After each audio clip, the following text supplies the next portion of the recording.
पुंडलिक वरदे हरिविठ्ठल श्री ज्ञानदेव तुकाराम गोपाल कृष्ण भगवान की जय। माऊली ज्ञानेश्वर महाराज की जय। जगद्गुरु तुकाराम महाराज की जय। शांती परते नाही सुख, शांती परते नाही सुख, येर अवघेच दुःख, मनोनी शांती धरा उतराल पैल तिरा। खवळलिया कामक्रोधी अंगी भरती आधी व्याधी, मनोनी शांती धरा उतराल पैल तिरा। तुका म्हणे त्रिविध ताप, तुका म्हणे त्रिविध ताप, जाती मग आपे आप, मनोनी शांती धरा उतराल पैल तिरा। प्रस्तुत कीर्तनरूपी सेवेसाठी निवडलेला अभंग जगद्गुरु श्री संत तुकाराम महाराज यांचा 4 चरणाचा उपदेशपर प्रकरणातील अभंग आहे। शांती परते नाही सुख, येर अवघेच दुःख, मनोनी शांती धरा उतराल पैल तिरा। जिथं सर्व काही असतं फक्त सुखच नसतं त्याचं नाव संसार, आणि जिथं काही नसतं फक्त सुखच सुख असतं त्याचं नाव परमार्थ। माझं वाक्य पुन्हा ऐका। जिथं सर्व काही असतं फक्त सुखच नसतं त्याचं नाव संसार। एखादा संसारिक जर म्हणाला की मला माझ्या संसारात सुख मिळतं, तर नकळत तो परमार्थ करत असावा, नकळत तो परमार्थ करत असावा। कारण संसारात सुख नावाची गोष्टच नाही आहे। आणि म्हणून तुकोबराय म्हणतायत की दुःख बांधवडी आहे हा संसार, सुखाचा विचार नाही कोठे। सुख नाही कोठे आलो या संसारी, वाया हवभरी होऊ नका। भगवंतानं संसाराची बांधणीच दुःखमय केली आहे। दुःख बांधवडी आहे हा संसार, सुखाचा विचार नाही कोठे।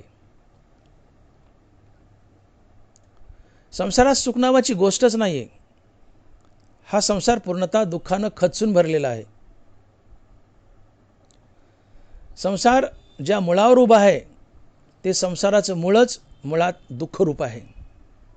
संसार दुःख मूळ चौकडे इंगळ, संसार दुःख मूळ चहूकडे इंगळ, तुकोबराय।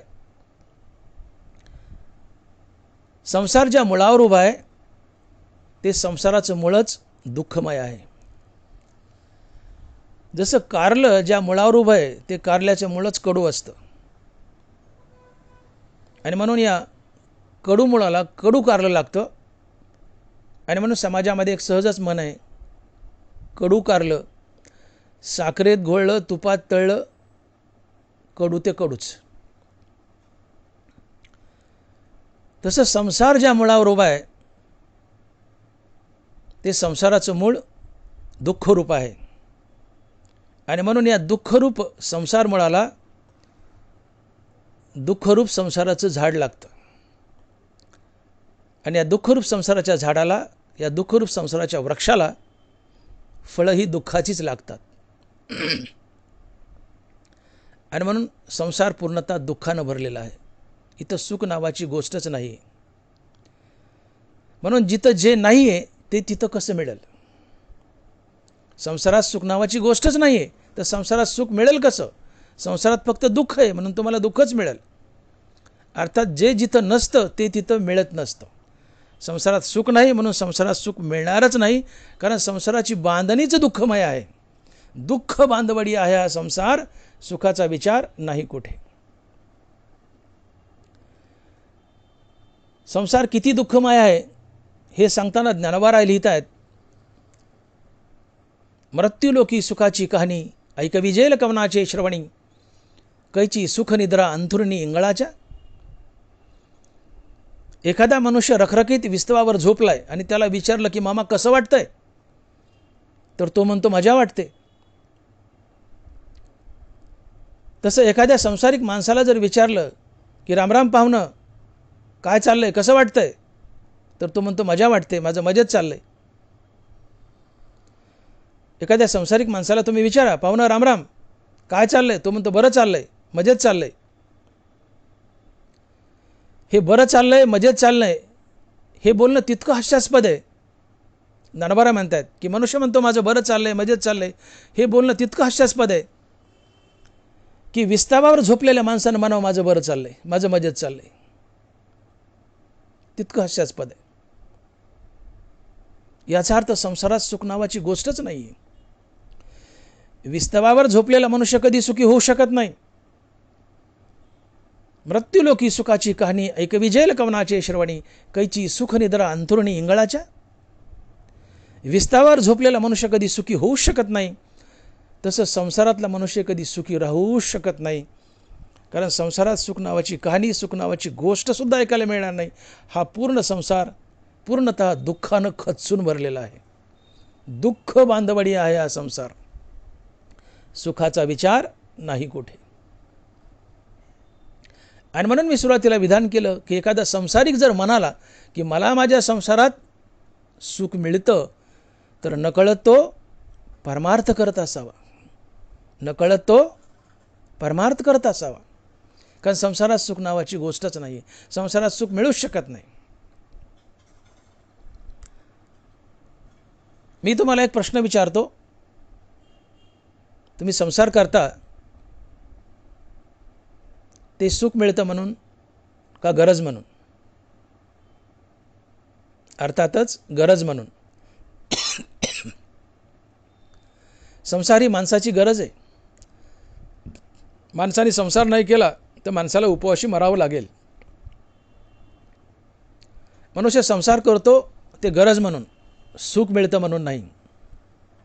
मे महिना आहे, 2 वाजलेत, भर उन्हात शेतकरी दुपारी नांगर हाकतो, घामाचे पन्हाळ लागलेत, ताण्याने व्याकुळ झालाय, उन्हात नांगर हाकतो, ते सुख मिळतं म्हणून का गरज म्हणून? अर्थातच गरज म्हणून, सुख म्हणून नाही. त्या उन्हात कसलं सुख आलंय त्याला? तो उन्हात नांगर हाकतो ते सुख मिळतं म्हणून नाही, तर गरज म्हणून. संसार ही माणसाची गरज आहे. संसार जीवनाच्या गरजा भागवतो, संसार सुख देत नाही. संसार जीवनाच्या गरजा भागवतो. संसार रोटी कपडा मकान देतो. आणि रोटी कपडा मकान म्हणजे सुख नव्हे. रोटी कपडा मकान शरीराची सोय करतात, सुख देत नाहीत. रोटी कपडा मकान शरीराची सोय करतात. रोटी कपडा मकान याने जर सुख दिलं असतं तर एका एका श्रीमंत माणसाने 1000 घरं बांधली असते, 1000 ड्रेस शिवले असते आणि सुखी झाले असते. पण आज समाजात असं चित्र दिसतं का? नाही. कितीही श्रीमंत मनुष्य असला तर त्याच्यापाशी किती घरं असतात? 1, 2, फारच लबाडीचा पैसा असेल तर 3. किती श्रीमंत मनुष्य असला त्याच्यापाशी किती ड्रेस असतात? 25, 30, फार झालं 50, त्याहून अधिक नाही. मग सुखी होण्यासाठी कुणी 1000 घरं बांधली का? 1000 घरं बांधून कुणी सुखी झालंय का? नाही. सुखी होण्यासाठी कुणी 1000 ड्रेस शिवले का? आणि 1000 ड्रेस शिवून कुणी सुखी झाले का? नाही. याचाच अर्थ घरं कपडा अर्थात रोटी कपडा मकान हे सुख देत नाहीत. रोटी कपडा मकान शरीराची सोय करतात. आणि शरीराची सोय म्हणजे सुख नव्हे, तर मनाची सोय म्हणजे सुख. या मनाला हरिनामाचा खुराक देऊन त्याला स्थिर बनवणं, त्याला शांत बनवणं म्हणजे सुख.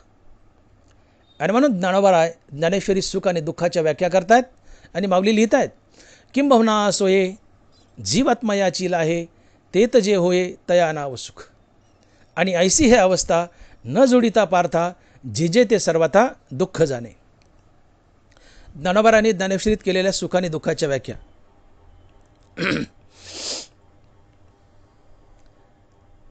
कोणत्याही कारणामुळे ज्यावेळेस तुमचं मन अंतर्मुख बनतं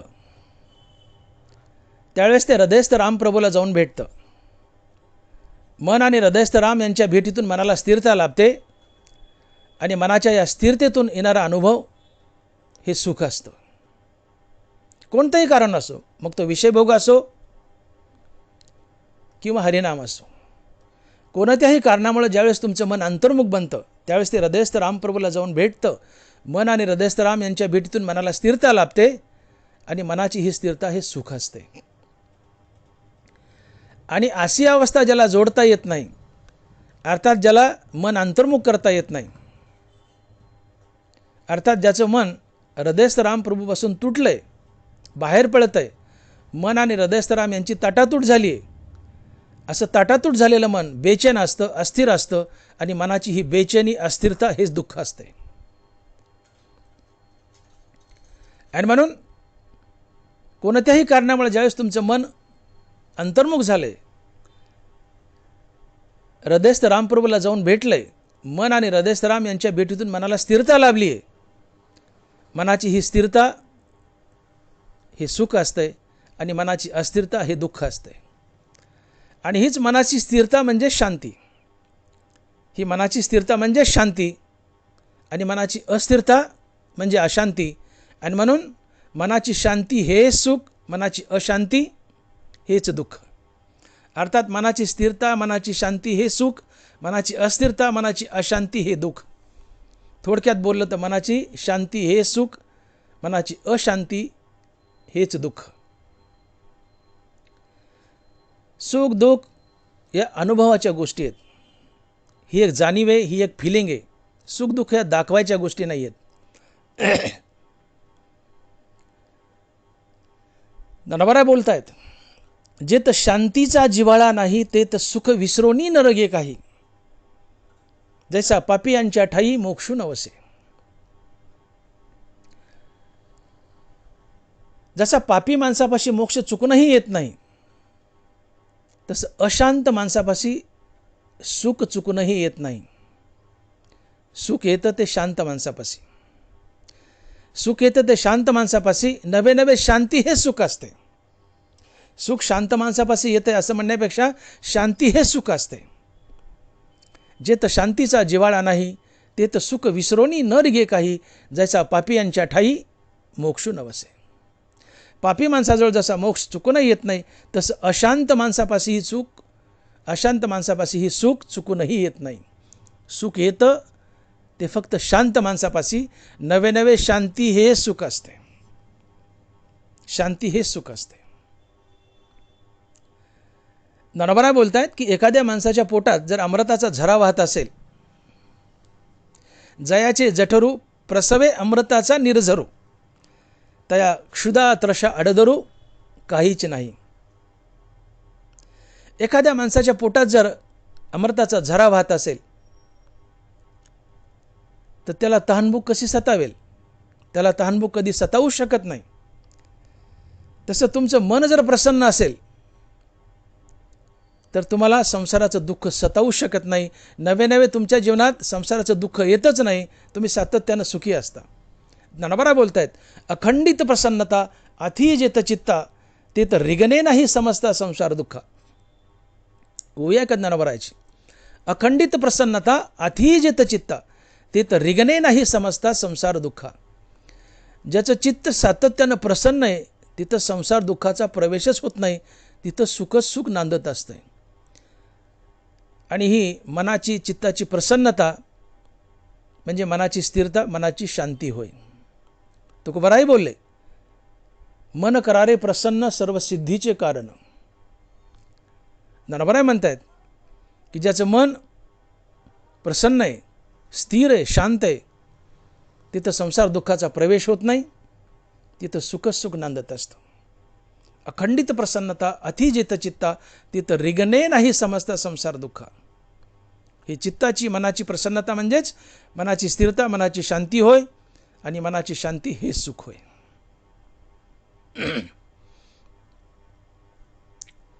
पुष्कळदा लोकांना सुख काय हेच कळत नाही. एखादी मुलगी जर सासरी नांदत असेल आणि तिला सासरवास असेल तर नांदून घरी आली तर आई सारखी म्हणते, माझ्या लेकराला सुख मिळाना, माझ्या लेकराला सुख मिळाना. मी एका बाईला म्हणलं, बाई सुख मिळाना म्हणजे काय ग? तू म्हणती माझ्या लेकराला सुख मिळाना, सुख मिळाना, सुख मिळाना. सुख मिळाना म्हणजे काय? सुख म्हणजे काय सांग ना.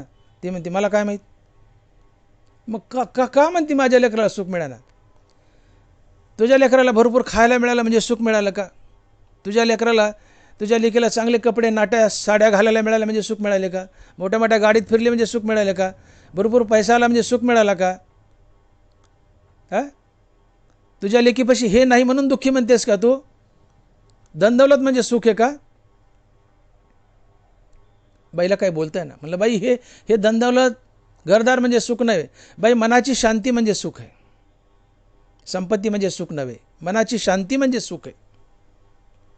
सुखाच्या कल्पना चुकीच्या आहेत आमच्या. गडगांची श्रीमंती, गडगांचे पैसा, विलास भोग म्हणजे सुख. नाही नाही, विलासी भोगी श्रीमंत तर सर्वात दुःखी असतात. ज्याचं मन शांत आहे, ज्याचं मन प्रसन्न आहे, ज्याचं मन स्थिर आहे, याला सुख म्हणतात. मनाची शांती हे सुख, मनाची स्थिरता हे सुख, आणि मनाची अशांती हेच दुःख, मनाची अस्थिरता हेच दुःख आहे. एक कवी विचारतो, एक भावगीत आहे. एक कवी म्हणतो की सुख म्हणजे काय मला नक्की सांगा. एक गाणं आहे, मला सांगा सुख म्हणजे नक्की काय असतंय, काय पुण्य केलं म्हणजे घर बसल्या ते मिळतंय. मला सांगा सुख म्हणजे नक्की काय असतंय, काय पुण्य केलं म्हणजे घर बसल्या ते मिळतंय. मला सांगा, मला सांगा. तो गीतकार, तो कवी म्हणतो की बाबांनो, सुख म्हणजे काय, नक्की सुख म्हणजे काय मला कोणी सांगेल का? तर तुमच्यापैकी कुणी जाऊन त्या गीतकाराला, त्या कवीला सांगा की आमच्या ज्ञानोबा ज्ञानेश्वरी सुखाची व्याख्या करतायत, माऊली लिहितायत, किंबहुना सोये जीवात्मा याची लाहे, तेथ जे होय तया नाव सुख. कोणत्याही कारणामुळे ज्यावेळेस मन अंतर्मुख बनतं, ते अंतर्मुख झालेलं मन हृदयस्थ रामप्रभूला जाऊन भेटतं. मन आणि हृदयस्थ राम यांच्या भेटीतून मनाला स्थिरता लाभते, आणि मनाच्या या स्थिरतेतून येणारा अनुभव हेच सुख असते. आणि ही मनाची स्थिरता म्हणजे शांती असते. आणि म्हणून मनाची स्थिरता, मनाची शांती हेच सुख. मनाची स्थिरता, मनाची शांती हेच सुख, आणि मनाची अस्थिरता, मनाची अशांती हेच दुःख. आणि म्हणून मनाची शांती हे सुख, मनाची अशांती हेच दुःख. म्हणून शांती हे सुख असते. शांती परत सुखच नसते. शांती हेच सुख असते, शांती परत सुखच नसते. हेच तुकोबाराय अभंगाच्या पहिल्या चरणात सांगतायत. आणि महाराज लिहितायत, शांती परते नाही सुख, एर अवघेच दुःख. शांती परते नाही सुख, एर अवघेच दुःख. अर्थात तुकोबाराय अभंगाच्या चरणात म्हणतायत की शांती हे सुख आहे, शांती परत सुखच नसते, आणि शांती सोडून उरलेलं बाकी सगळं दुःख असते.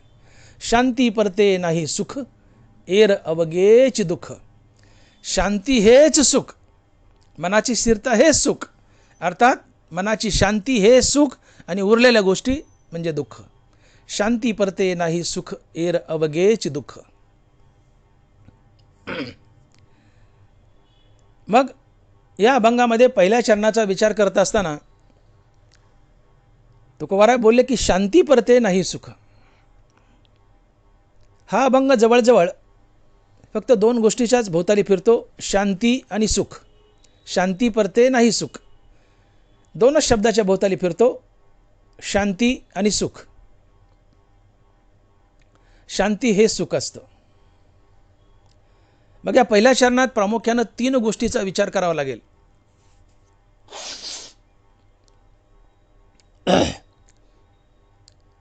ती पहिली गोष्ट, प्रामुख्यानं तीन गोष्टीचा विचार करावा लागेल. पहिली गोष्ट, सुख म्हणजे काय, आणि हे सुख नेमकं कुठं नांदतं. पहिली गोष्ट. दुसरी गोष्ट, शांती हेच जर सुख असेल तर आमच्या मनाला शांती लाभण्यासाठी आम्ही काय करावं.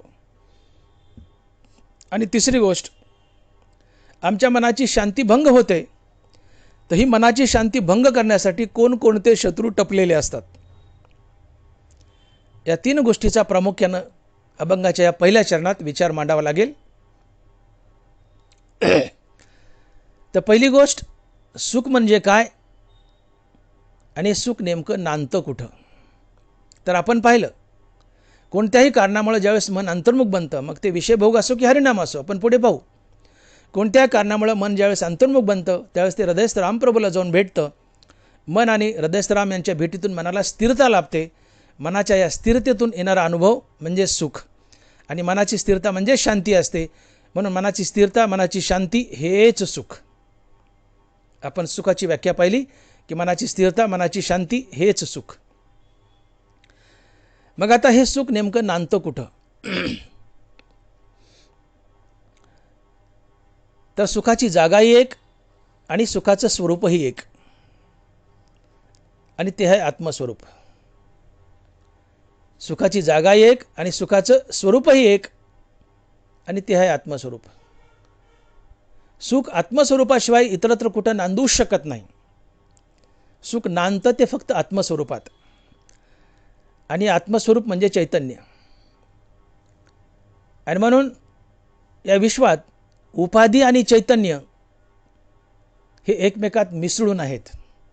ज्ञानोबा लिहित आहेत, या उपाधी माझी गुप्त, चैतन्य असे सर्वगत, ते तत्वज्ञ संत स्वीकारिती. या संसारामध्ये उपाधी आहे, उपाधी म्हणजे संसार. या विश्वामध्ये उपाधी आहे आणि चैतन्य आहे. दोघांची सरबेसळ आहे, दोघं एकमेकात मिसळून आहेत. आणि मग ही उपाधी माया आहे, नाशिवंत आहे, आणि फक्त चैतन्य सुखरूप आहे. आणि हे चैतन्य आत्मस्वरूप आहे. आणि म्हणून सुखाची जागा एक आणि सुखाचं स्वरूपही एक, आणि ते आहे आत्मस्वरूप. सुख नांदतं ते फक्त आत्मस्वरूपात, इतरत्र कुठेही नाही. फक्त आत्मस्वरूप सुखरूप आहे, आणि हा आत्मस्वरूप पांडुरंग आहे. याचा अर्थ फक्त पांडुरंगच सुखरूप आहे, उरलेलं जगत दुःखरूप आहे. आणि म्हणून तुकोबा लिहित आहेत की सुखरूप ऐसा दुजा कोण सांगा माझ्या पांडुरंगासारखा तो. सुखरूप ऐसा दुजा कोण सांगा माझ्या पांडुरंगासारखा तो. या जगतात फक्त पांडुरंग सुखरूप आहे, कारण सुख नांदतं ते फक्त आत्मस्वरूपात. आत्मस्वरूप पांडुरंग आहे. याचा अर्थ जगतात फक्त पांडुरंगच सुखरूप आहे, उरलेलं जगत दुःखरूप आहे. आणि म्हणून तुकोबा लिहित आहेत की सुखरूप ऐसा दुजा कोण सांगा माझ्या पांडुरंगासारखा तो. या जगतात, या विश्वात फक्त पांडुरंग आणि पांडुरंगाचं नाव सुखरूप आहे, बाकी उरलेलं जगत दुःखरूप आहे. आणि म्हणून तुकोबा बोलले की दुःख बांधवडी आहे हा संसार, सुखाचा विचार नाही कुठे. एकटा पांडुरंग सुखरूप आहे, आणि पांडुरंगाचं नाव सुखरूप आहे, आणि तो पांडुरंग पंढरपुरात उभा राहिला आहे. ज्योती आणि प्रकाश जसे एकरूप असतात, तसं सुख आणि पांडुरंग एकरूप असते. सुख पांडुरंगापासून वेगळं नांदूच शकत नाही. पांडुरंग म्हणजे सुख, आणि सुख म्हणजेच पांडुरंग. एकदा गुरुजींनी मुलाला प्रश्न विचारला की बाळ उभा राहा रे. मुलगा उभा राहिला. म्हणले तुला देव पाहिजे का सुख पाहिजे? पोरगं घाबरलं. ते पोराला वाटलं सुख म्हणतो गुरुजी मारतील. का रे भडव्यास, तुला सुख पाहिजे, देव नको का? बदमाश आहे का? मग पोरगं भीत म्हणलं गुरुजी मला देव पाहिजे. मग गुरुजी म्हणले सुख? पोरगं बोला नाच. गुरुजी म्हणाले अरे बाळा, सुख म्हणजे देव, आणि देव म्हणजे सुख. सुख देवापासून वेगळं नांदत नसतं. देव हा सुख, सुख हेच देव. पांडुरंग हेच सुख, सुख हेच पांडुरंग. आणि म्हणून तुकोबाराने खडसावून सांगितले की सुखरूप ऐसा दुजा कोण सांगा माझ्या पांडुरंगासारखा तो. माझा पांडुरंग सोडला आणि पांडुरंगाचं नाव सोडलं तर जगतात दुजं अर्थात दुसरं कुणी सुखरूप नाहीच आहे. उरलेलं जगत हे दुःखरूपच आहे. आणि म्हणून तुकोबा याला पुष्टी देत आहेत की दुःख बांधवडी आहे हा संसार, सुखाचा विचार नाही कुठे. अर्थात एकटा पांडुरंग आणि पांडुरंगाचं नाव सुखरूप आहे, उरलेलं जगत दुःखरूप आहे. एकटा पांडुरंग सुखरूप आहे. आणि या सुखाला ज्ञानोबा ज्ञानेश्वरीत सिद्ध म्हणतात. सुखाला ज्ञानोबा ज्ञानेश्वरीत सिद्ध म्हणतात. माऊली लिहित आहेत ते मनोरथ संगे नव्हे, एरवी सिद्धी गेलीची आहे, हे दोन्हीची उपाये सुखदुःखासी. ज्ञानोबाची ओळी नीट आहे का? ते मनोरथ संगे नव्हे, एरवी सिद्धी गेलीची आहे, हे दोन्हीची उपाये सुखदुःखासी. ज्ञानोबा ज्ञानेश्वरी सुखाला सिद्ध म्हणतात. सुख सिद्ध आहे. सिद्ध या शब्दाचा अर्थ होतो की जे जन्मताच प्राप्त आहे त्याला सिद्ध म्हणतात, आणि जे जन्मानंतर प्राप्त करून घेतलं जातं त्याला साध्य म्हणतात. आई सिद्ध आहे, बहीण भाऊ साध्य आहे. आई आहे म्हणून आमचा जन्म आहे. आई जन्मताच प्राप्त आहे, ती सिद्ध आहे.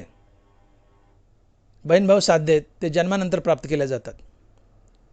आणि ज्ञानोबा या वहीत सुखाला सिद्ध म्हणतात. अर्थात सुख तुम्हाला जन्मताच प्राप्त आहे असा दावा ज्ञानोबा या वहीतून करतायत. ज्ञानोबा लिहित आहेत, ते मनोरथ संगे नोव्हे, एरवी सिद्धी गेलीची आहे, हे दोन्हीची उपाये सुखदुःखासी. सुख सिद्ध आहे, सुख तुम्हाला जन्मताच प्राप्त आहे. तुम्ही म्हणाल कशावरून? की मी बोलून गेलो की एकटा पांडुरंग सुखरूप आहे, आणि पांडुरंग जन्मताच तुमच्या हृदयात उभा आहे. तशा हृदया माझी मी रामू, असता सर्व सुखाचा आरामू, की भ्रांताशी कामू विषयावरी.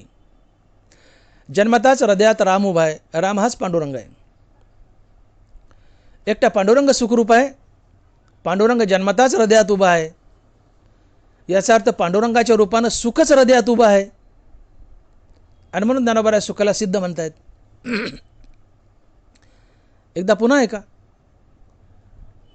एकटा पांडुरंग सुखरूप आहे, पांडुरंग जन्मताच आमच्या हृदयात उभा आहे. याचा अर्थ जन्मताच पांडुरंगाच्या रूपानं सुखच आमच्या हृदयात उभा आहे, आणि म्हणून ज्ञानोबा सुखाला सिद्ध म्हणतात. सुख तुम्हाला जन्मताच प्राप्त आहे. ते मनोर्थ संगे नोव्हे, एरवी सिद्धी गेलीची आहे, हे दोन्हीची उपाय सुखदुःखासी. आणि म्हणून इथं सिद्ध होतं की सुख तुम्हाला जन्मताच प्राप्त आहे. सुख सिद्ध आहे, सुख जन्मताच तुमच्या हृदयात उभं आहे. आता असा प्रश्न उभा राहतो की सुख जर जन्मताच प्राप्त आहे, सुख सिद्ध आहे, सुख जन्मताच प्राप्त आहे,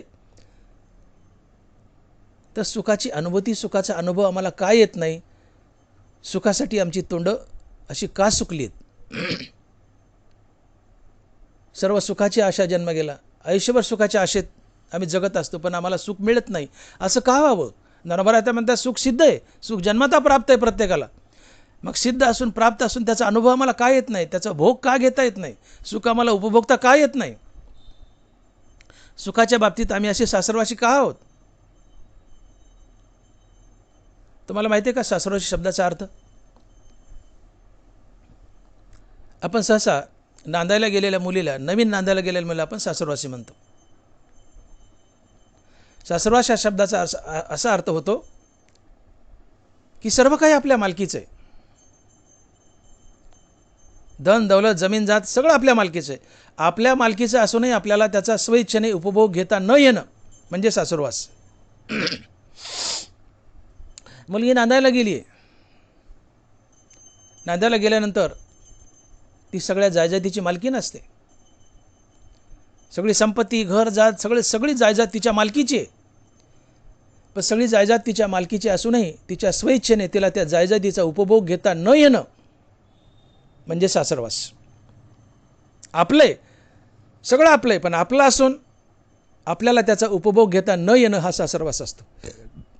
सगळी जायजात मुलीच्या मालकीची आहे, नवरीच्या मालकीची आहे, पण सगळं तिच्या मालकीचं असूनही तिला स्वइच्छेने त्या जायजातीचा उपयोग घेता न येणं म्हणजे सासरवास. एकदा खेडेगावातली गोष्ट, एक चिरबंदी वाडा होता,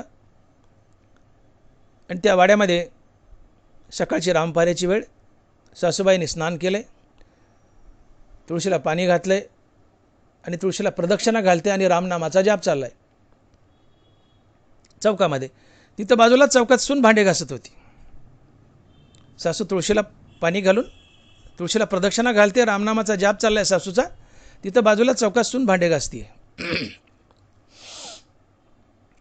तेवढ्यात एक भिकारीन दारात आली. रामपाऱ्याची वेळ. भिकारीन म्हणाली, अहो मावशीबाई, मालकीनबाई, जरा ताक वाढता का हो? ताक वाढता का हो? आता सकाळची वेळ होती रामपारा, म्हणून तिने ताक मागितलं. भाकरी जरा उशिरा होतात. सकाळी ताकही रामपाऱ्यात केली जायची. आता केव्हा केलं जातं? ते मिक्सरमध्ये केलं जातं. आता ते गेलं जुनं. ते डेरा, ती रवी. मला अजूनही आमची आई ताक घुसळताना आठवते. खांबाला ती बांधलेला तो डेरा, ती रवी, ती दोरी, ते घुसळणं, ते स्टायलिश हलणं. आपल्या सर्वांच्या आईने ताक केले जुन्या काळी. ताक करताना आपली आई म्हणजे जशी का यशोदा मैया दिसावी असे वाटायच्या. ताक मागितलं. सकाळची वेळ, रामपारा, ताक मागितलं. अहो मालकीनबाई, ताक केलं असलं तर वाढावं.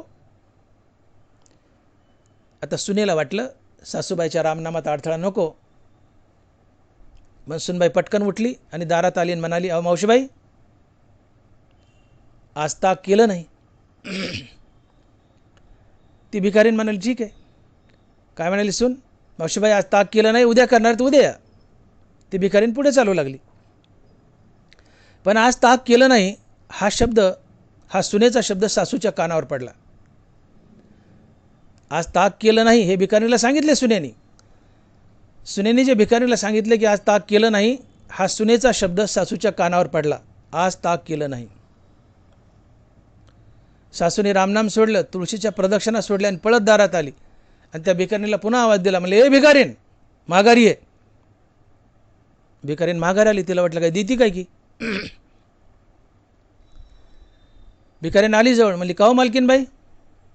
तर मालकीन म्हणते, अर्थात सासू म्हणते, आज ताक केलं नाही. भिकारीन म्हणते, अहो हे तर सुनबाईने सांगितलंच होतं ना. सासू म्हणते, ती कोण सांगणारी? टवळी, ती कोण सांगणारी? याला म्हणतात सासूरवास. सारी जायदाद सुनेच्या मालकीची आहे. ती भावी मालकीन आहे. सगळी जायदाद तिच्या मालकीची असूनही आज ताक केलं नाही एवढं सुद्धा सांगण्याचा अधिकार नाही.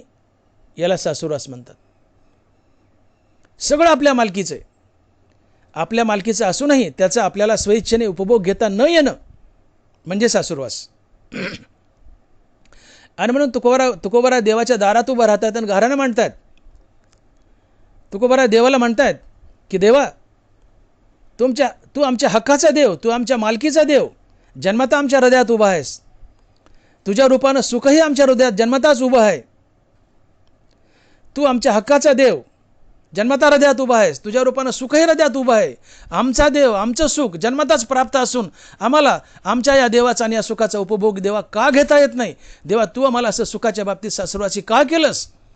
का गा सासूरवासी मज केले भगवंता, आपुली सत्ता स्वाधीनता ते नाही. तुकोबाराने देवापुढं फार मोठं गाऱ्हाणं मांडलंय आणि तुकोबारा देवाला म्हणतात की देवा, आम्हाला सासूरवासी का केलं सुखाच्या बाबतीत? तू आमच्या हक्काचा देव आहे. तू जन्मता हृदयात उभा आहेस. तुझ्या रूपानं आमच्या हक्काचं सुखही आमच्या हृदयात जन्मता उभं आहे.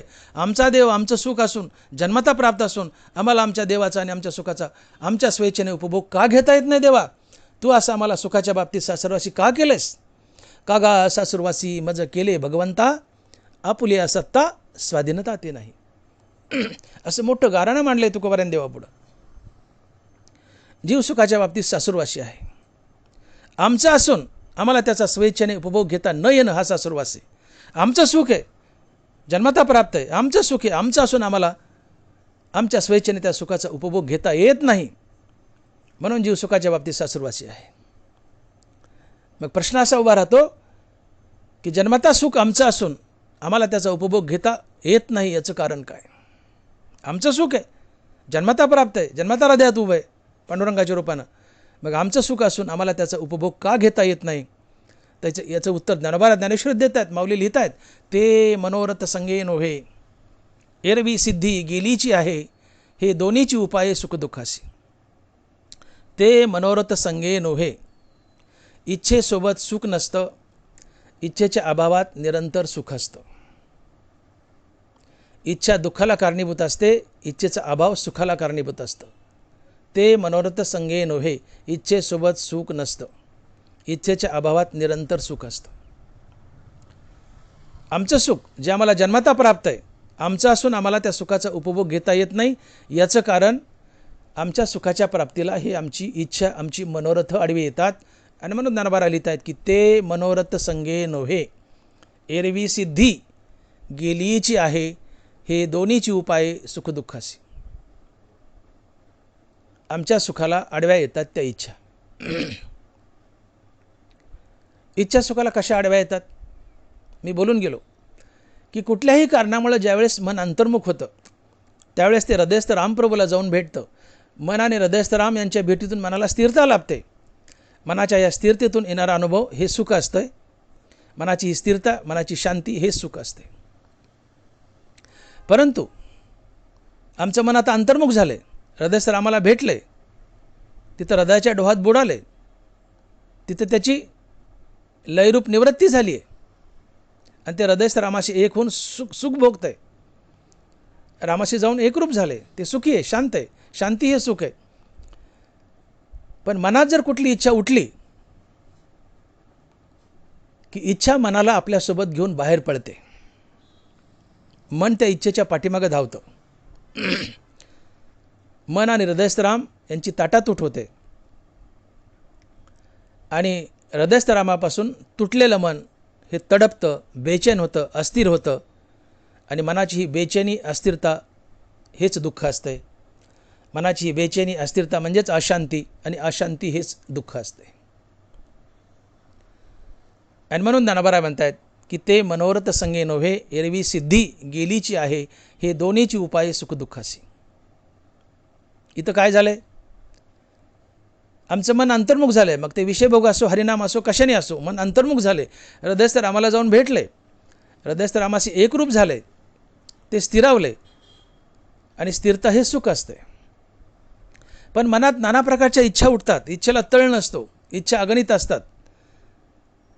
माणसाचं मन अतिशय हॉट आहे. याची भगवंतानं फिटिंगच अशी केली की भगवंताकडे मनाची पाठ आहे आणि याचं तोंड बाहेर आहे विषयाकडं. त्यामुळे सतत विषयात धावतं, बहिर्मुख धावतं. या मनात सारख्या इच्छा उठतात आणि मनात इच्छा उठल्या की मनात इच्छा उठल्या की या इच्छा मनाला आपल्यासोबत घेऊन बाहेर पडतात. मन या इच्छेसोबत बाहेर धावतं आणि हृदयस्थ रामापासून तुटतं आणि बाहेर गेलं की ते बेचैन, अस्थिर होतं. अस्थिरता ही दुःख असते. मग तुमच्या सुखाला कोण आडवं आलं? तर इच्छा आल्या. का? मन अंतर्मुख होतं, हृदयस्थ रामापाशी स्थिरावलं होतं आणि सुख लुटत होतं त्या स्थिरतेतून. पण इच्छेने त्याला बाहेर घेऊन गेली. इच्छा त्या मनाला बाहेर घेऊन गेली आणि अस्थिर बनवलं, दुःखी बनवलं. मग इथं तुमच्या सुखाला कोण आडवं आलं? तर इच्छा आली.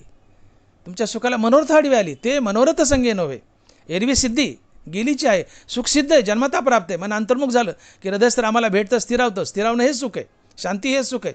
पण इच्छा या मनाला घेऊन बाहेर पडते आणि हृदयस्थ रामापासून तोडते आणि ते हृदयस्थ रामापासून तुटलं की बेचैन, अस्थिर बनतं. अस्थिरता, बेचैनी, अशांती हे दुःख असते. म्हणून जेव्हा जेव्हा मन तुमचं अंतर्मुख झाले तर त्या मनाची अंतर्मुखता टिकू न देण्याचं कारण इच्छा करतात. कशाही म्हणून अंतर्मुख झालं आणि इच्छा मनात उठणार. इच्छा उठल्या की त्या मनाची अंतर्मुखता तोडणार आणि इच्छा मनाला आपल्यासोबत घेऊन बाहेर पळणारच.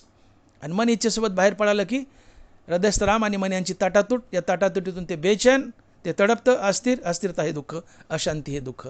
म्हणून इच्छा आमच्या सुखाला आडव्या येतात. आणि म्हणून ज्ञानोबा म्हणतायत की ते मनोरथ संगे नव्हे, एरवी सिद्धी गेलीची आहे, हे दोन्हीची उपाय सुखदुःखासी.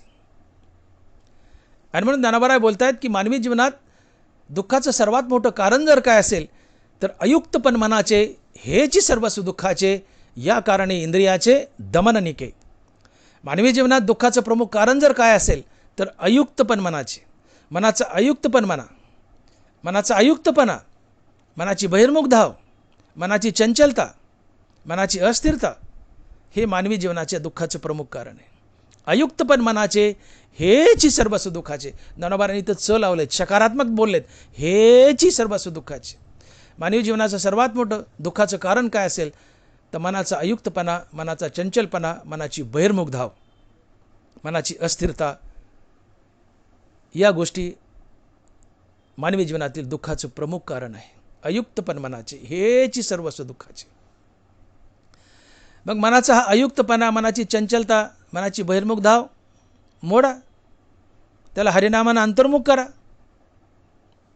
ते हृदयस्थ रामप्रभूला जाऊन भेटेल. हृदयस्थ राम आणि मन यांच्या भेटीतून मनाला स्थिरता लाभेल. मनाची स्थिरता, मनाची शांती हे सुख असते. आणि म्हणून बघा तुम्ही जे संत असतात, महात्मे असतात, ते बाहेरच्या जगात सुख शोधत नाहीत. बाह्याची भाष नेनेजेची निशेष अंतरी सुख एक आधी. ज्ञानोबा आहे. महात्मे बाहेरच्या जगात विषयभोगात धनदौलतीत सुख शोधत नाहीत. ते हृदयात सुख शोधतात. हरिनामाच्या बळावर या मनाला अंतर्मुख करतात. या मनाला हृदयस्थ रामापर्यंत पोहोचतं करतात. मन आणि हृदयस्थ राम यांच्या भेटीतून मनाला स्थिरता लाभते आणि मनाच्या स्थिरतेतून येणारा अनुभव सुख असतो. मनाची स्थिरता म्हणजे शांती असते आणि शांती हे सुख असते. आणि म्हणून तुकोबाराय बोलतात की शांती परते नाही सुख येर अवघेच दुःख. महात्मा बाहेरच्या जगात सुख शोधत नाही, तो हृदयात सुख शोधतो. फक्त एकच करतो की हरिनाम घेऊन मनाला अंतर्मुख करतो, हृदयस्थ रामापाशी मन नेऊन पोहोचतो करतो. मन आणि हृदयस्थ राम यांच्या भेटीतून मनाला स्थिरता लाभते आणि मनाची ही स्थिरता, मनाची ही शांती सुख असते. बाह्याची भाष नेनेजेची निशेष अंतरी सुख येतं एक आधी. सुख हृदयात आहे. फक्त त्या मनाला हृदयस्थ रामापर्यंत पोहोचतं करा हरिनामाच्या बळावर. तुम्ही निरंतर सुखी राहाल. सुख बाहेर नाहीच आहे. बाहेरच्या जगतात सुख शोधू नका. आम्ही इथंच चुकतो. आम्ही बाहेरच्या जगात सुख शोधतोय. सुखासाठी आम्ही पळतोय. पळणं हे सुख नव्हे, थांबणं हे सुख आहे. तुम्ही थांबा. तुम्ही थांबलात की मन शांत आणि मनाची शांती हे सुख आहे. म्हणून पळणं हे सुख नव्हे, थांबणं हे सुख आहे. जो पळतो तो दुःखी आहे, जो थांबतो तो सुखी आहे. थांबणं हे शांती आहे, शांती हे सुख आहे. पळू नका. महात्मा बघा, महात्मा पळत नाही, महात्मा थांबलाय. संताला संत का म्हणतायत? संत थांबलेत. संत संत आहेत. संत म्हणजे स्थिर. संत शांत आहेत, संत आहेत, स्थिर आहेत आणि म्हणून त्याला संत म्हणतात. जो संत आहे, जो स्थिरावलाय, जो थांबलाय तो संत असतो. जो स्थिरावलाय, जो थांबलाय तो सुखी असतो. आणि जो पळतोय तो दुःखी असतो. संत स्थिरावलेत, थांबलेत. संत शांत आहेत, शांती हे सुख, संत हे सुख. संत स्थिरावलेत, संत आहेत म्हणून त्यांना संत म्हणतात. तुम्ही थांबा, सुखी व्हाल. पळाल तर दुःखी व्हाल. तुम्ही पळतायत धनासाठी, पैशासाठी. त्या धनात पैशात सुखच नसतं. पळतायत म्हणून अस्थिर आहेत, बेचैन आहेत. आणि मनाची बेचैनी, अस्थिरता हे दुःख असते. मनाची स्थिरता, मनाची शांती हे सुख असते. तुम्ही स्थिर व्हा, शांत व्हा, सुखी व्हाल. आणि म्हणून सुखासाठी पळतायत ते मूर्ख असतात. जितके पळाल तितके दुःखी व्हाल, बेचैन व्हाल, अस्थिर व्हाल. अस्थिरता हे दुःख आहे. जितके स्थिराल, जितके शांत व्हाल तितके सुखी व्हाल. म्हणून जो पळतोय तो दुःखी आहे. पळू नका, थांबा. थांबणं हे सुख आहे. थांबा, तुम्ही सुखी व्हाल.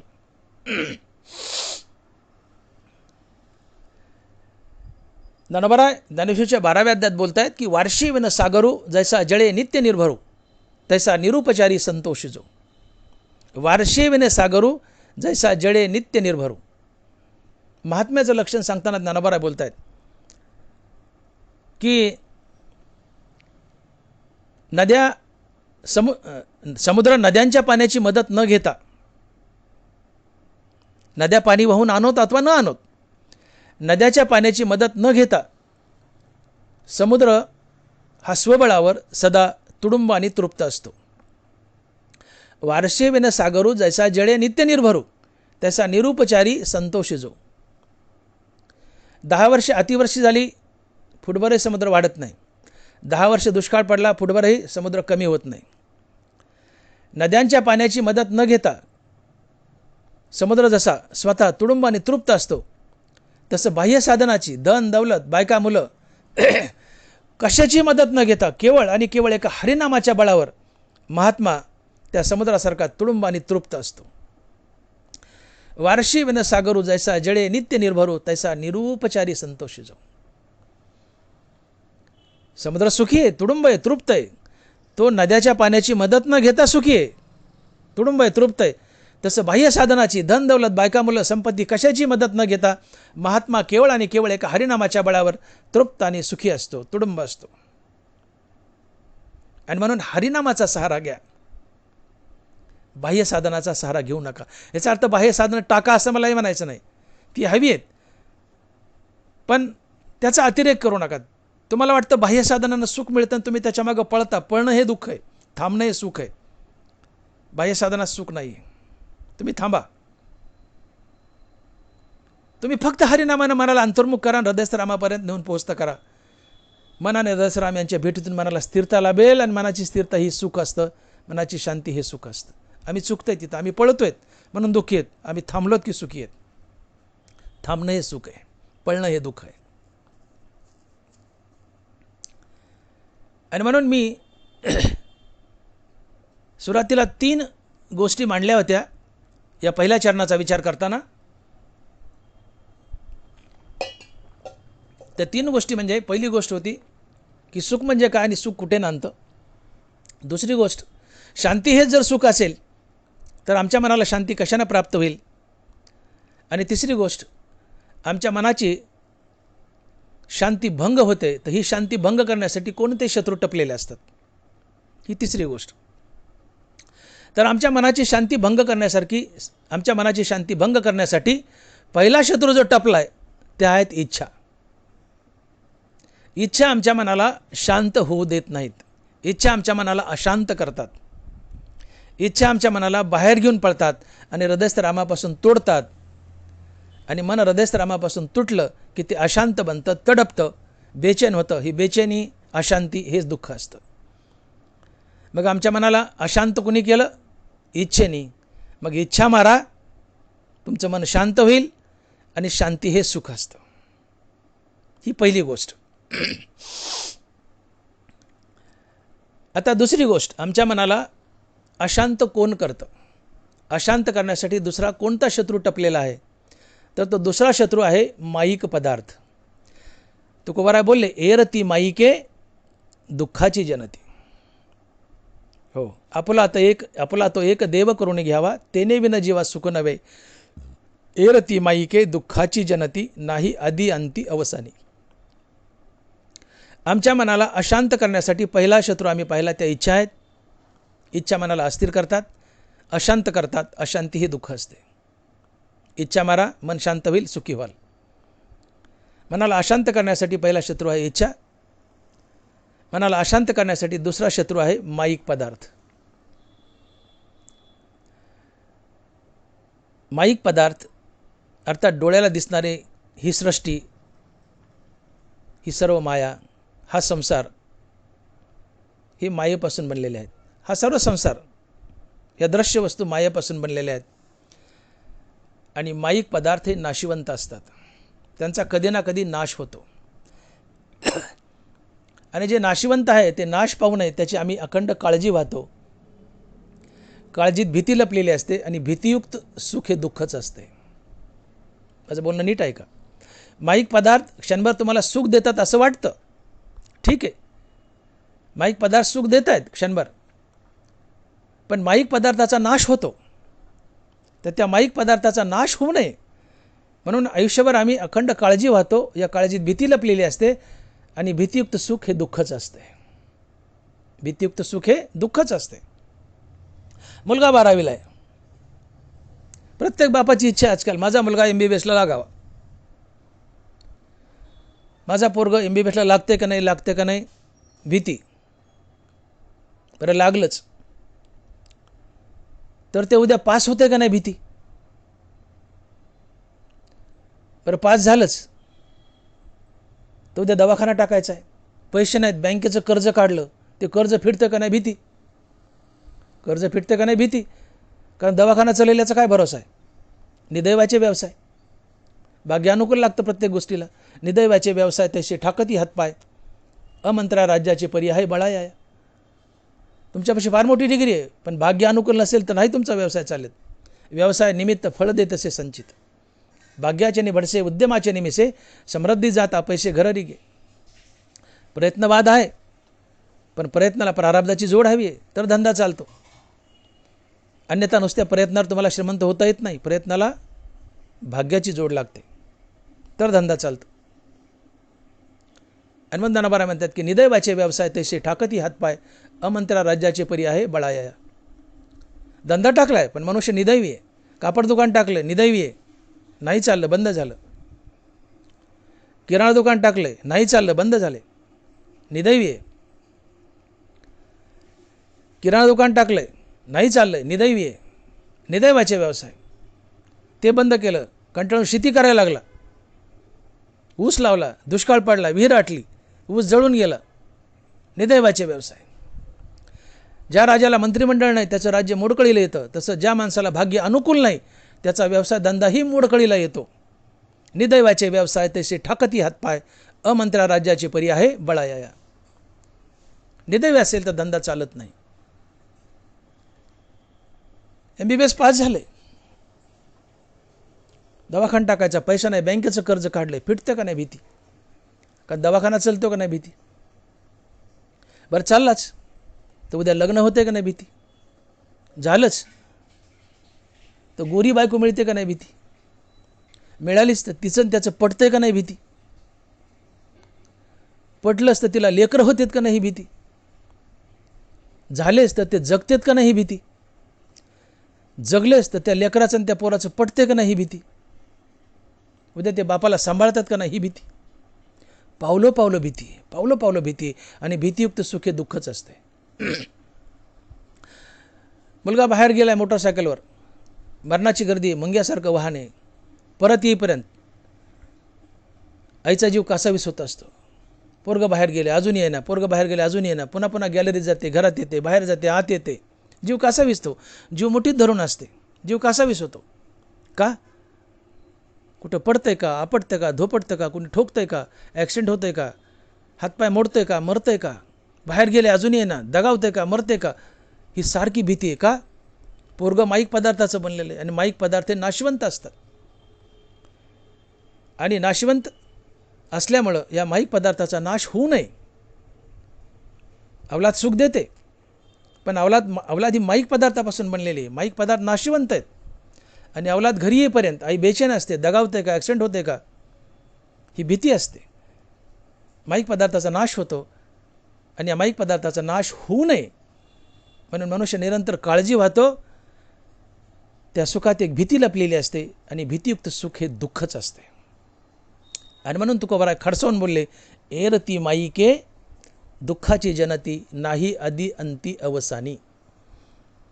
आणि म्हणून तुम्ही जितके जितके माईक पदार्थ जमा कराल, त्यांचा संग्रह कराल, तितकं तितकं त्या माईक पदार्थाच्या रक्षणाची तुमची काळजी वाढेल. जितकी जितकी काळजी वाढेल तितकी त्या माईक पदार्थाची नाश होऊ नयेत म्हणून तुमची भीती वाढेल. आणि भीतीयुक्त सुखे दुःख असते. आज तुम्ही आम्ही सगळे नश्वर वस्तू संग्रहाच्या मागे लागलो आहेत. प्रत्येकजण नश्वर वस्तूचा संग्रह करतोय. नश्वर वस्तू ह्या माईक पदार्थापासून बनल्यात, त्या कधी ना कधी नाश पावणार आहेत. त्या चोरी जाऊ नये, त्या नाश पावू नये ही मनात भीती आहे. कारण माईक पदार्थ नश्वर आहेत आणि या नश्वर पदार्थाचा नाश होऊ नये म्हणून आम्ही काळजी वाहतो, भीती वाहतो. आणि भीतीयुक्त सुखे दुःखच असते. म्हणून एरती माईके दुःखाची जनती, नाही आदी अंती अवसानी. म्हणून जितके माईक पदार्थ कमी तितका मनुष्य शांत, तितका सुखी. जितके माईक पदार्थ जास्त तितका मनुष्य अशांत, त्याची काळजी, भीती, अशांती हे दुःख. म्हणून आमची शांती भंग करण्यासाठी दुसरा शत्रू जर कोण टपला असेल तर तो आहे माईक पदार्थ. या माईक पदार्थाच्या मागे लागू नका, वस्तू संग्रहाच्या मागे लागू नका. वस्तू संग्रहाच्या मागे नाही लागले, कमीत कमी वस्तू गोळा केल्या तर मन स्थिर राहील, मन शांत राहील. शांती हे सुख असते. जितकं माईक पदार्थाच्या मागे धावाल, वस्तू संग्रहाच्या मागे धावाल, या नाशवंत असल्यामुळे तितकी काळजी, भीती आणि भीतीयुक्त सुख हे दुःख असते. अशांती हे दुःख असते. म्हणून माईक पदार्थाच्या मागे लागू नका. माईक पदार्थ तुमच्या मनाची शांती भंग करतील, तुम्हाला दुःख देतील. माईक पदार्थाचा मोह टाळा. कमीत कमी माईक पदार्थाचा संग्रह करा, तुमचं मन शांत होईल. शांती हे सुख असते. माईक पदार्थ हा होता दुसरा शत्रू. आता तिसरा शत्रू, त्रिविध ताप. आमच्या चित्ताची, मनाची शांती भंग करण्यासाठी टपलेला तिसरा शत्रू आहे त्रिविध ताप. ताप तीन प्रकारचे: आदिभौतिक ताप, आदिदैविक ताप आणि आध्यात्मिक ताप. या तीन तापापैकी कुठला तरी एक ताप सातत्यानं आमच्या मानगुटीवर बसलेलाच असतो आणि सातत्यानं आम्हाला दुःख देतो, आमचं मन अशांत करतो. अशांती ही दुःख असते. आदिभौतिक ताप, आमच्या सभोवताली ज्या काही सजीव निर्जीव वस्तू आहेत त्या वस्तूंनी आम्हाला दिलेला त्रास म्हणजे आधी भौतिक ताप. कुत्रच चावलं, सापच चावला, शेतकऱ्यानं शेजाऱ्याने बांधच टोकरला, बैलांनीच मारलं, पोरगंच रुसून गेलं, नवरा बायकोचे भांडणच झाले, सासू सुनाचे भांडणच झाले, गावात कोणी येऊन तुम्हाला त्रास देत आहे, छळतंय, सारखे भांडणच आहेत. अशा मोटरसायकलचा ॲक्सिडेंट झाला, जीपचा ॲक्सिडेंट झाला, हातपायच मोडे. अशा प्रकारे आपल्या सभोवताली असलेल्या ज्या सजीव निर्जीव वस्तू आहेत त्यांच्यापासून आपल्याला होणारा त्रास म्हणजे आधी भौतिक त्रास, आधी दैविक ताप. दैविक कोपामुळं जी काही संकट आमच्या जीवनात येतात त्याच्यापासून होणारा त्रास म्हणजे आधी दैविक ताप, आधी दैविक ताप. दुष्काळ पडला, जीवनात दुःख आलं, अन्न पाणी खायला मिळालं. आज यावर्षी बघा आपण, मोजका पाऊस आहे, पाऊस पडा नाही. आबाळाकडं पाहून पाहून डोळे थकले, 4 थेंब येतात, पाऊस उघडतोय, पाऊस पडा ना, दुष्काळ पडला, आधी दैविक ताप आहे. पाऊस नाही, जीवनात दुःख आहे, मन अशांत आहे, अशांती आहे, दुःख आहे. पाऊसच पडा ना. एखाद्या साली पडला तर अतिवृष्टी झाली, पिकच नासले पाण्याने, गावाच्या गाव वाहून गेले, आधी दैविक ताप आहे. कोरोना रोग आला, आधी दैविक ताप आहे. बर्फच पडला, गाराच पडल्या, धुळीच पडली, पानच करपले, कंसच काळे झाले. दैविक कोपामुळं, नैसर्गिक संकटामुळं येणारं संकट, जीवनात येणारं दुःख हे आधी दैविक ताप. आता राहिला आध्यात्मिक ताप. तर आध्यात्मिक ताप म्हणजे आपल्या जीवनात येणाऱ्या नाना प्रकारच्या बिमाऱ्या. तुका म्हणे पापे येती रोगाची रूपे. आपल्याला होणारे नाना प्रकारचे रोग म्हणजे आध्यात्मिक ताप. तर या 3 तापापैकी कुठला तरी एक ताप सातत्याने आमच्या मानगुटीवर बसलेला असतो. एक नाही आला तर दुसरा येईल, दुसरा नाही आला तर तिसरा येईल. यावर्षी समजा पाऊस भरपूर पडला तर तुम्हाला बैलच मारेल, सापच चावेल, किंवा एखाद्या वर्षी पाऊसच पडत नाही. अलग लक्षात, पाऊस पडला नाही तुम्हाला एखादा रोगच होतो. बरं, यावर्षी पाऊस पडला, रोग झाला नाही तर कुत्रच चावलं. सांगायचं तात्पर्य, या 3 पैकी एखादा नसला तर दुसरा टपकतो, दुसरा नसेल तर तिसरा टपकतो. म्हणजे या 3 पैकी कुठला तरी एक ताप सातत्यानं तुमच्या मानगुटीवर बसलेलाच असतो आणि आम्हाला छळत असतो. आणि त्रिविध ताप तेव्हाच जातो की जेव्हा आम्ही वैष्णवाचे चरण पाहतो. त्रिविध तापाची झाली बोळवणं, देखील या चरण वैष्णवांचे, किंवा वैष्णवांचे अर्थात संतांचे चरण पाहिले, हरिनाम मुखात धारण केलं तर या त्रिविध तापाचा ॲटलिस्ट प्रहार तरी कमी होतो आमच्या जीवनात. बोळवण होईल की नाही आपण ते पुढं पाहू, पण ॲटलिस्ट प्रहार तरी कमी होतो. म्हणून हे त्रिविध ताप हा तिसरा शत्रू आहे की जो आमच्या चित्ताची शांतता भंग करतो. आमचं चित्त या त्रिविध तापामुळे अशांत होतं. अशांती हे दुःख असतं. भगवंताच्या नामानं या त्रिविध तापाचा प्रहार कमी होतो, चित्त शांत होतं, शांती हे सुख असते. आणि म्हणून त्रिविध ताप हा तिसरा शत्रू आहे की ज्यामुळे आमचं चित्त अशांत होतं. आता चौथा शत्रू, चौथा शत्रू आहे ज्ञानेंद्रियाचे विषय भोग. ज्ञानोबा बोलले, देखे इंद्रियाधीन होईजे ते शीतोष्णाते पाविजे आणि सुखदुःखी आकळीजे आपणपे. ज्ञानोबाची उई बारकाई नाही का? देखे इंद्रियाधीन होईजे ते शीतोष्णाते पाविजे आणि सुखदुःखी आकळीजे आपणपे. ज्ञानोबा म्हणतात, तुम्ही तुमच्या जीवनात स्वतःहून सुखदुःख निर्माण करतात. तुम्हाला कोणी सुखही देत नाही, दुःखही देत नाही. बाप म्हणतो माझ्या पोरानं मला लय दुःख दिलं, सून म्हणते माझ्या सासूनं मला लय दुःख दिलं. अलग लक्षात. एखादा शेजारी म्हणतो माझ्या शेजाऱ्याने मला लय दुःख दिलं. ज्ञानोबा बोलतात, बाबा तुम्ही चुकतायत. जीवन जगत असताना तुम्हाला कोणी सुखही देत नाही, दुःखही देत नाही. ज्ञानोबा बोलतात, तुम्हाला कोणी सुखही देत नाही, दुःखही देत नाही. मग तुमच्या जीवनात सुखदुःखाची निर्मिती तुम्ही स्वतः करतात आणि त्या सुखदुःखा स्वतःहून बांधल्या जातात. का? तर तुम्ही ज्ञानेंद्रियाचे विषय भोगतात. आणि म्हणून तुमच्या जीवनात सुखदुःखाची निर्मिती होती आणि त्या सुखदुःखात तुम्ही स्वतःहून बांधल्या जाता. देखे इंद्रिय आधीन होईजे ते शीतोष्ण ते पाविजे आणि सुखदुःखी आकळीजे आपण पे. ज्ञानेंद्रियाचे विषय भोगल्यामुळे तुम्ही स्वतःहून सुखदुःखात बांधल्या जातात. ज्ञानेंद्रियाच्या विषय भोगामुळे तुम्ही तुमच्या जीवनात सुखदुःखाची स्वतः निर्मिती करता आणि स्वतः त्या सुखदुःखात बांधल्या जातात. तुम्हाला दुसरं कोणी सुखही देत नाही आणि दुःखही देत नाही. एक उदाहरण सांगतो आणि पुढे चालतो. 5 ज्ञानेंद्रिय आहेत: कान, नाक, डोळा, जीभ आणि त्वचा. प्रत्येक ज्ञानेंद्रियाचा आपापला एक स्वतंत्र विषय आहे. शब्द हा कानाचा विषय, रूप हा डोळ्याचा विषय, गंध नाकाचा विषय, चव जिभेचा विषय, स्पर्श त्वचेचा विषय. उदाहरण म्हणून कानाचा विषय सांगतो आणि पुढे चालतो. आपल्याकडे वेळ अपुरा आहे. कान ज्ञानेंद्रिय आहे. शब्द हा कानाचा विषय. शब्द 2 प्रकारचे, एक स्तुतीपर, एक निंदापर. ज्ञानोबा बोलले, देखे शब्दाची व्याप्ती निंदा आणि स्तुती तेथ द्वेष उपजती श्रवणद्वारे. ओवी नीट ऐका. देखे शब्दाची व्याप्ती निंदा आणि स्तुती तेथ द्वेष उपजती श्रवणद्वारे. कान ज्ञानेंद्रिय. शब्द कानाचा विषय. शब्द 2 प्रकारचे, एक स्तुतीपर, एक निंदापर. स्तुतीपर शब्द कानाच्या आवडीचा विषय, निंदापर शब्द कानाच्या नावडीचा विषय. आता उदाहरण घ्या. हे कीर्तन संपलं की माझ्याकडे 10-5 लोक येतील आणि माझी स्तुती करतील. बाबा बाबा बाबा डॉक्टर मोठे साहेब काय सुंदर कीर्तन केलं हो. डॉक्टर भागवत मोठेराव, डॉक्टर साहेब तुम्ही काय सुंदर कीर्तन केलं हो, काय सुंदर कीर्तन केलं हो, असं कीर्तन कधी ऐकलंच नाही, अशी माझी स्तुती करतील. स्तुती ही माणसाला अतिप्रिय आहे. स्तुती ऐकण्यासाठी मेलेला मनुष्य उठेल आणि पुन्हा मरेल, इतकी स्तुती माणसाला प्रिय आहे.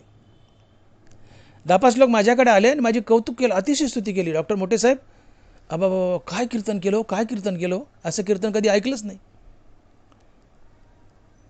स्तुती ही कानाला प्रिय आहे. माझ्या कानानं ही स्तुती भोगली. तर ज्यांनी माझी स्तुती केली तात्काळ मला त्या व्यक्तीबद्दल रागद्वेष, त्या व्यक्तीबद्दल राग निर्माण होतो. राग म्हणजे प्रेम, प्रीती. ज्यांनी माझी स्तुती केली त्या स्तुती करणाऱ्या व्यक्तीबद्दल माझ्या मनात राग अर्थात प्रेम निर्माण होतं, प्रीती निर्माण होते आणि माझ्या मनाला एक शीतल आणि प्रसन्न अवस्था प्राप्त होते.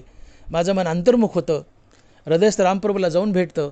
मन आणि हृदयस्थ राम यांच्या भेटीतून मनाला स्थिरता लाभते आणि मनाच्या स्थिरतेतून येणारा अनुभव हे सुख असते. माझ्या जीवनात स्तुती भोगल्यामुळे सुख आलं. आता 10-5 उपटसोळ असतात. कुणी स्तुती करतं, कुणी निंदा करतं, कुणी खेटराच्या माळा घालतं, कुणी फुलाच्या घातल्या, कुणी खेटराच्या माळा घालतं, कुणी स्तुती केली, कुणी निंदा करेल. एखादं उपटसूळ माझ्याकडे आलं आणि मला म्हणलं काय डॉक्टर मोठे साहेब येण्या जायना टिंब हा काय तुमचा धंदा आहे का, तुम्ही कशाला नादाला लागले इकडं, तुम्ही ते आपला डॉक्टरकीचा व्यवसाय करा, डोळे तपासा, ऑपरेशन करा, तुम्हाला काही येत नाही, तुमचं कीर्तन काही धड झालं नाही, पुढच्या वर्षी आम्ही तुम्हाला आमच्या गावाला कीर्तनाला बोलवणार नाहीत, असं वाईट घाण बोलून माझ्या कुच्च्या केल्या, माझी निंदा केली. निंदापर शब्द कानाच्या नावडीचा आहे. ज्यांनी माझी निंदा केली आणि माझ्या कानात निंदा भोगली की तात्काळ मला त्या निंदा करणाऱ्याबद्दल द्वेष निर्माण होतो. माझ्या मनात त्याच्याबद्दल द्वेष निर्माण होतो. द्वेष क्रोधाला जन्म देतो. ध्यायतो विषान पुसा संगस्तेषु जायते संगात संजयाते कामात क्रोधोबी जायते क्रोधात भवती सम्मोहात स्मृतिविभ्रम स्मृतिवशात बुद्धिनाशो बुद्धिनाशात प्रणश्यती. भगवद्गीतेच्या 2ऱ्या अध्यायात बोलत आहेत. ध्यायतो विषान पुसा संगस्तेषु जायते संगात संजयाते कामात क्रोधोबी जायते. एखादं उपटसुळे माझ्याकडे आले, माझी निंदा केली, घाण बोलले, कीर्तन चांगलं झालं नाही म्हणला, कीर्तन चांगलं झालं नाही म्हणला. ज्यांनी माझी निंदा केली त्या निंदा करणाऱ्याबद्दल माझ्या मनात तात्काळ द्वेष निर्माण होतो. हा द्वेष क्रोधाला जन्म देतो. क्रोधामुळे माझं मन अप्रसन्न आणि असं संतापून जातं. एक उद्विग्न अवस्था माझ्या मनाला लाभते आणि या क्रोधित अवस्थेमुळं माझं मन हृदयस्थ रामप्रभूपासून तुटतं आणि बहिर्मुख धावू लागतं. आणि मन बहिर्मुख धावू लागलं आणि हृदयस्थ रामापासून तुटलं की ते तडपतं, बेचैन होतं, अस्थिर होतं, अशांत होतं. मनाची तडप, बेचैनी, अशांती, अस्थिरता हे दुःख असते. इथं ज्ञानेंद्रियाचा निंदा हा विषय भोगला मी कानाचा, माझ्या जीवनात दुःख आलं. मग एवढ्या बोललं तर मला सांगा, माझ्या जीवनात सुखही आलं आणि दुःख आलं. का? स्तुती भोगली सुख आलं, निंदा भोगली दुःख आलं, रागद्वेषामुळं. मग या ज्ञानेंद्रियाचा, या कानाचा निंदास्तुती हा शब्द मी भोगला. माझ्या जीवनात मी स्वतःहून दुःखाची निर्मिती केली आणि सुखदुःखात बांधल्या गेलो. मला इथं कोणी सुखही दिलं नाही, दुःखही दिलं नाही. हेच ज्ञानोबा सांगतात की देखे इंद्रिय अधीन होईजे, ते शीतोष्णा ते पाविजे, सुखदुःखी आकळीजे आपण आपे. तुम्हाला तुमच्या जीवनात कोणी सुखही देत नाही, दुःखही देत नाही. तुम्ही ज्ञानेंद्रियाचे विषय भोगता आणि ज्ञानेंद्रियाचे विषय भोगल्यामुळं तुमच्या जीवनात सुखदुःखाची निर्मिती करता आणि स्वतःहून सुखदुःखात बांधल्या जातात. मी कानाचा निंदास्तुती हा विषय भोगला, त्यातून माझ्या जीवनात सुखदुःखाची निर्मिती झाली. ती निर्मिती मी स्वतः केली आणि या सुखदुःखात मी स्वतः बांधल्या गेलो. आणि म्हणून आमच्या जीवनात हे सुख जवापाडा असते, दुःख फार पर्वता एवढं असतं. नगभर सुख असते, सुख पाता जवापाडे, दुःख पर्वता एवढे. नगभर सुख आणि डोंगरवर दुःख असतं. आणि ते सुखही ज्ञानेंद्रिय, ते सुखही हरिनामामुळं म्हणून अंतर्मुख झाल्यामुळे येत असते. तो विषय नाही, आता विषय लांबेल आपला, पुन्हा बोलू कधीतरी. हे जे नगभर सुख मिळतं आहे ते अंतर्मुख झालेल्या मनानं हृदयस्थ रामप्रभूपासून वाहून आणून विषयात मांडलेलं असते आणि विषयाला गोडी आणलेली असते. आणि अंतर्मुख झालेलं मन हृदयस्थ रामाशी एक रूपाने स्थिरावतं. स्थिरता हे सुख असते. आणि मग सुख हे जवा एवढं आणि दुःख पर्वता एवढं असते. ज्ञानेंद्रियाच्या विषय भोगातून पर्वता एवढं दुःख मिळतं आणि सुख जवा एवढं, आणि ते जवा एवढं सुखसुद्धा अंतर्मुख झालेल्या मनानं हृदयस्थ रामापासून वाहून आणून विषयात मांडलेलं असते आणि विषयाला गोडी आणलेली असते. विषय हे मूळचे सुखरूप नसतात. विषयी सुख आहे हे बोलण्याची सारिके नव्हे, तरी विद्युत स्फुरणे कानप आहे जगा माझी. विषय मूळचे गोड नसतात. तर विषय भोगणं आणि मनाची अंतर्मुखता साधणं या दोन्ही गोष्टी एकदाच घडतात. मन अंतर्मुख होतं, हृदयस्थ रामाला भेटतं. विषय भोगताना मनाने हृदयस्थ राम यांच्या भेटीतून मनाला स्थिरता लाभते. स्थिरता हे सुख असतं, हे सुखाचं एक कारण. आणि हे स्थिरावलेलं हृदयस्थ रामाशी एकरूप झालेलं मन सुखाचा प्रभाव वाहून आणतं आणि विषयात मांडतं आणि विषयाला गोडी आणतं. आणि म्हणून विषय गोड वाटतात, विषय मूळचे गोड नसतात. विषयी सुख आहे हे बोलण्याची सारिके नव्हे, तरी विद्युत स्फुरणे कानप आहे जगा माझी. म्हणून सुख जवा एवढं आणि ते अंतर्मुख झालेल्या मनामुळे मिळतं, दुःख पर्वता एवढं. आणि म्हणून जोपर्यंत मन मनोरूपात आहे तोपर्यंत तुम्हाला सुखाचा अनुभव येणार नाही. या मनाला कशांतरी मारावं लागतं आणि हे हरिनामानं मरतं. रामकृष्ण नामे उन्मनी साधली, तयासी लादली सकळ सिद्धी. तुम्ही निरंतर रामनाम घ्या, मन मरेल, मनाचं उन्मन होईल. आणि मन मेलं, मन मरणं म्हणजे अंतर्मुख होतं, हृदयस्थ रामाला जाऊन भेटतं. मन आणि हृदयस्थ राम यांच्या भेटीतून मनाला स्थिरता लाभते, अर्थात त्याचं उन्मन होतं, त्याची आत्यंतिक निवृत्ती होते, म्हणजेच मन मरतं. आणि मन मेलं की तुम्हाला सुखाचा अनुभव येतो, ते स्थिरावतं. जो पण मन मनोरूपात आहे तो पण सुखाचा अनुभव येत नाही. मन मेलं तर सुखाचा अनुभव येतो. मन मरणं म्हणजे ते अंतर्मुख होऊन हृदयस्थ रामाला भेटणं, त्याचं उन्मन होणं, त्याची आत्यंतिक निवृत्ती होणं, रामप्रभूचं एकरूप होणं म्हणजे मन मरणं. म्हणून मन जोपर्यंत जिवंत आहे तो पण सुखाचा अनुभव येत नाही. मन मेलं तरच तुम्हाला सुखाचा अनुभव येईल. आणि मन हे रामनामानं मरतं, ते शांत होतं आणि सुखाचा अनुभव येतो. म्हणून ज्ञानेंद्रियाचे विषय भोग टाळा. म्हणून आपण चौथा जो शत्रू पाहिला की आमचं मन अशांत बनण्यासाठी टपलेला चौथा शत्रू आहे ज्ञानेंद्रियाचे विषय भोग. ज्ञानेंद्रियाच्या विषय भोगातून तुमच्या जीवनात सुखदुःखाची निर्मिती होती, तुम्ही स्वतःहून सुखदुःखात बांधल्या जाता. म्हणून ज्ञानेंद्रियाचे विषय भोग भोगू नका, तुमच्या जीवनात दुःखाची निर्मिती होणार नाही. ज्ञानेंद्रियाचे विषय टाळले की मन शांत राहील, शांती हे सुख असतं. ज्ञानेंद्रियाचे विषय भोगले की मन अशांत होईल, अशांती हे दुःख असतं. म्हणून आमच्या मनाला अशांत करण्यासाठी टपलेला चौथा शत्रू जर कोण असेल तर ते आहेत ज्ञानेंद्रियाचे विषय भोग. आता राहिला पाचवा शत्रू. पाचवा शत्रू आहे प्रारब्ध. हागा रोगू काय रोगिया, आवडे दरिद्र दरिद्रिया, परी भोग विजय बळिया अद्रष्टाजने. ज्ञानोबा आहे. कोणाला वाटतं मला मोठमोठी रोग व्हावेत, कोणाला वाटतं मला भिकारपण यावं, कोणालाच नाही. आम्हाला रोग व्हावेत असं कोणाला वाटत नाही, आम्हाला भिकारपण यावं असं कोणाला वाटत नाही. पण करतो काय बाबा, तुझ्या नशिबात जर प्रारब्धानं भिकारपणाचा आणि रोगराईचा भोग लिहिला असेल, ते बलवान प्रारब्ध तुझ्या कोणी रोगराई आणि भिकारपण भोगून घेतच, तिथं तुझं काही चालत नाही. आणि म्हणून ज्ञानोबा म्हणतात की हागा रोगू काय रोगिया, आवडे दरिद्र दरिद्रिया, परी भोग विजय बळिया अद्रष्टाजने. आमच्या नशिबात असलेली रोगराई आणि गरिबी श्रीमंती ही प्रारब्ध आमच्याकडून भोगूनच घेतं, तिथं आमचं काही चालत नाही. का ललाटीचे लिहिले नमोडे गा काही केले, काळे गोरेपण धुतले फिटवणेने. अगा सटवीचे राती न विसंबेजे जेवी वाती. सटवी 5व्या दिवशी बाळाच्या कपाळावर भाग्य लिहून जाते आणि तिने जे जे लिहिलं आहे की भविष्यात याला काय भोग आणि काय रोग मिळतील, ते रोग आणि भोग आम्हाला प्रारब्ध देऊनच सोडतं. आणि म्हणून तुकोबाराय म्हणतात की आहे ते सगळे प्रारब्धाचे हाती, यावे काकुळतीसी आता. तुका म्हणे प्रारब्ध जी गाढे, काही न चले त्यापुढे. प्रारब्धाची होय सुख, प्रारब्धाची वाढे दुःख. आम्हाला मिळणारा सुखदुःखाचा भोग हा प्रारब्धानं नशिबाने मिळत असतो. पण आम्ही इथं चुकतो. तुकोबाराने एका अभंगात खडसावून सांगितलं की भोग तो न घडे संचिता वाचोनी, करावे ते मनी समाधान. समजा उदाहरणार्थ तुम्हाला एखाद्या माणसानं झापड मारली, तर तुकोबाराय म्हणतात, तुकोबाराचे शरण ऐकावे का नाही, की भोग तो न घडे संचिता वाचोनी, करावे ते मनी समाधान. अनेका रुसावे न लगे बहुता, आपुल्या संचिता वाचोनी.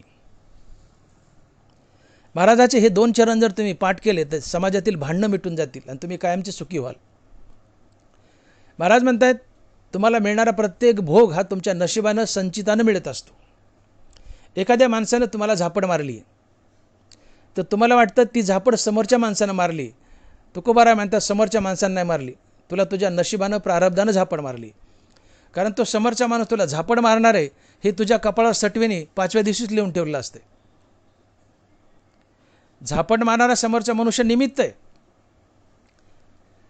प्रारब्धाला संचिताला हात नाही म्हणून त्या समोरच्या माणसाचा हात धरलाय आणि संचितानं त्या माणसाचा हात धरून तुम्हाला ठोका टाकलाय, झापड मारली. झापड टाकली संचितानं, त्या माणसाने नाही. पण आम्ही म्हणतो त्या माणसानं झापड टाकली. तुकोबाराय म्हणतात तसं नाही. झापड खाण्याचा भोग तुझ्या कपाळावर 5व्या दिवशी सटवून लिहिलाय, या दिवशी तुला झापड मारील तो माणूस म्हणून. मग ते संचित नशीब प्रारब्ध त्या माणसाचा हात धरतं, कारण संचिताला हात नाही, संचित त्या माणसाचा हात धरतं आणि त्याचा हात धरून तुम्हाला ठोका टाकतं. आणि म्हणून तुकोबाराय म्हणतात की रुसायचं तर तुझ्या नशिबावर संचितावर रुस, त्या झापड मारलेल्या माणसावर रुसू नको. भोग तो न घडे संचिता वाचोनी, करावे ते मनी समाधान. अनिका रुसावे न लगे बहुता, आपुल्या संचिता वाचोनी. तुम्ही समोरच्या मारणाऱ्या माणसावर रुसूच नका. रुसायचं नशिबावर रुसा.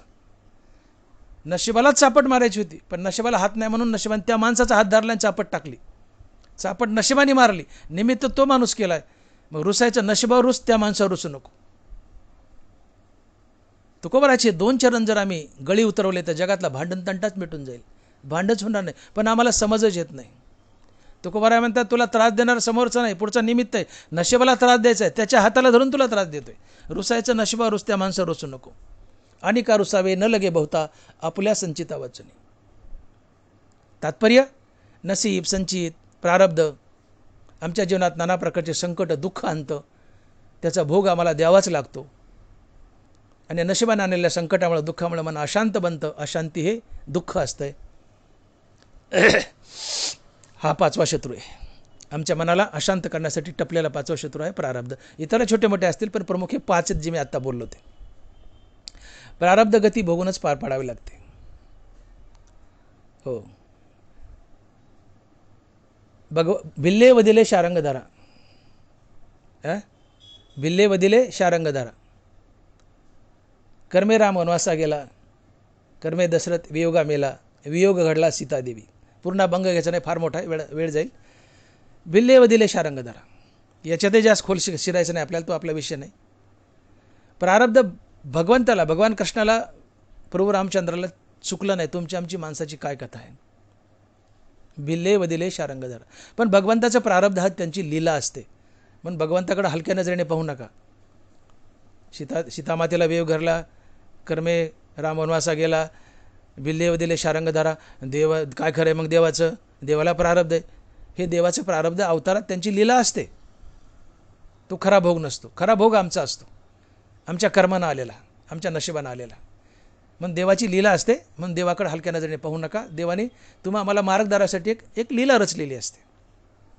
तात्पर्य प्रारब्ध देवाला चुकलं नाही तर तुमची आमची काय कथा.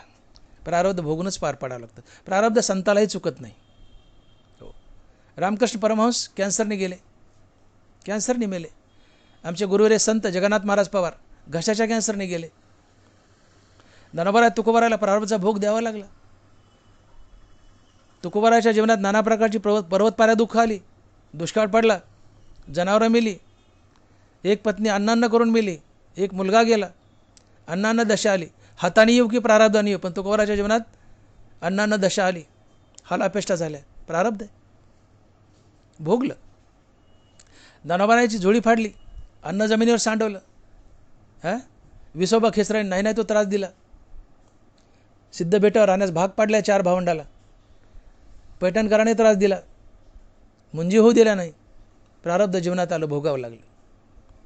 तुकोबाराला मंबाजीने त्रास दिला, रामेश्वर भट्टाने गाथा नदीत बुडवला, इंद्रायणीत. संतालाही प्रारब्ध भोगावंच लागतं.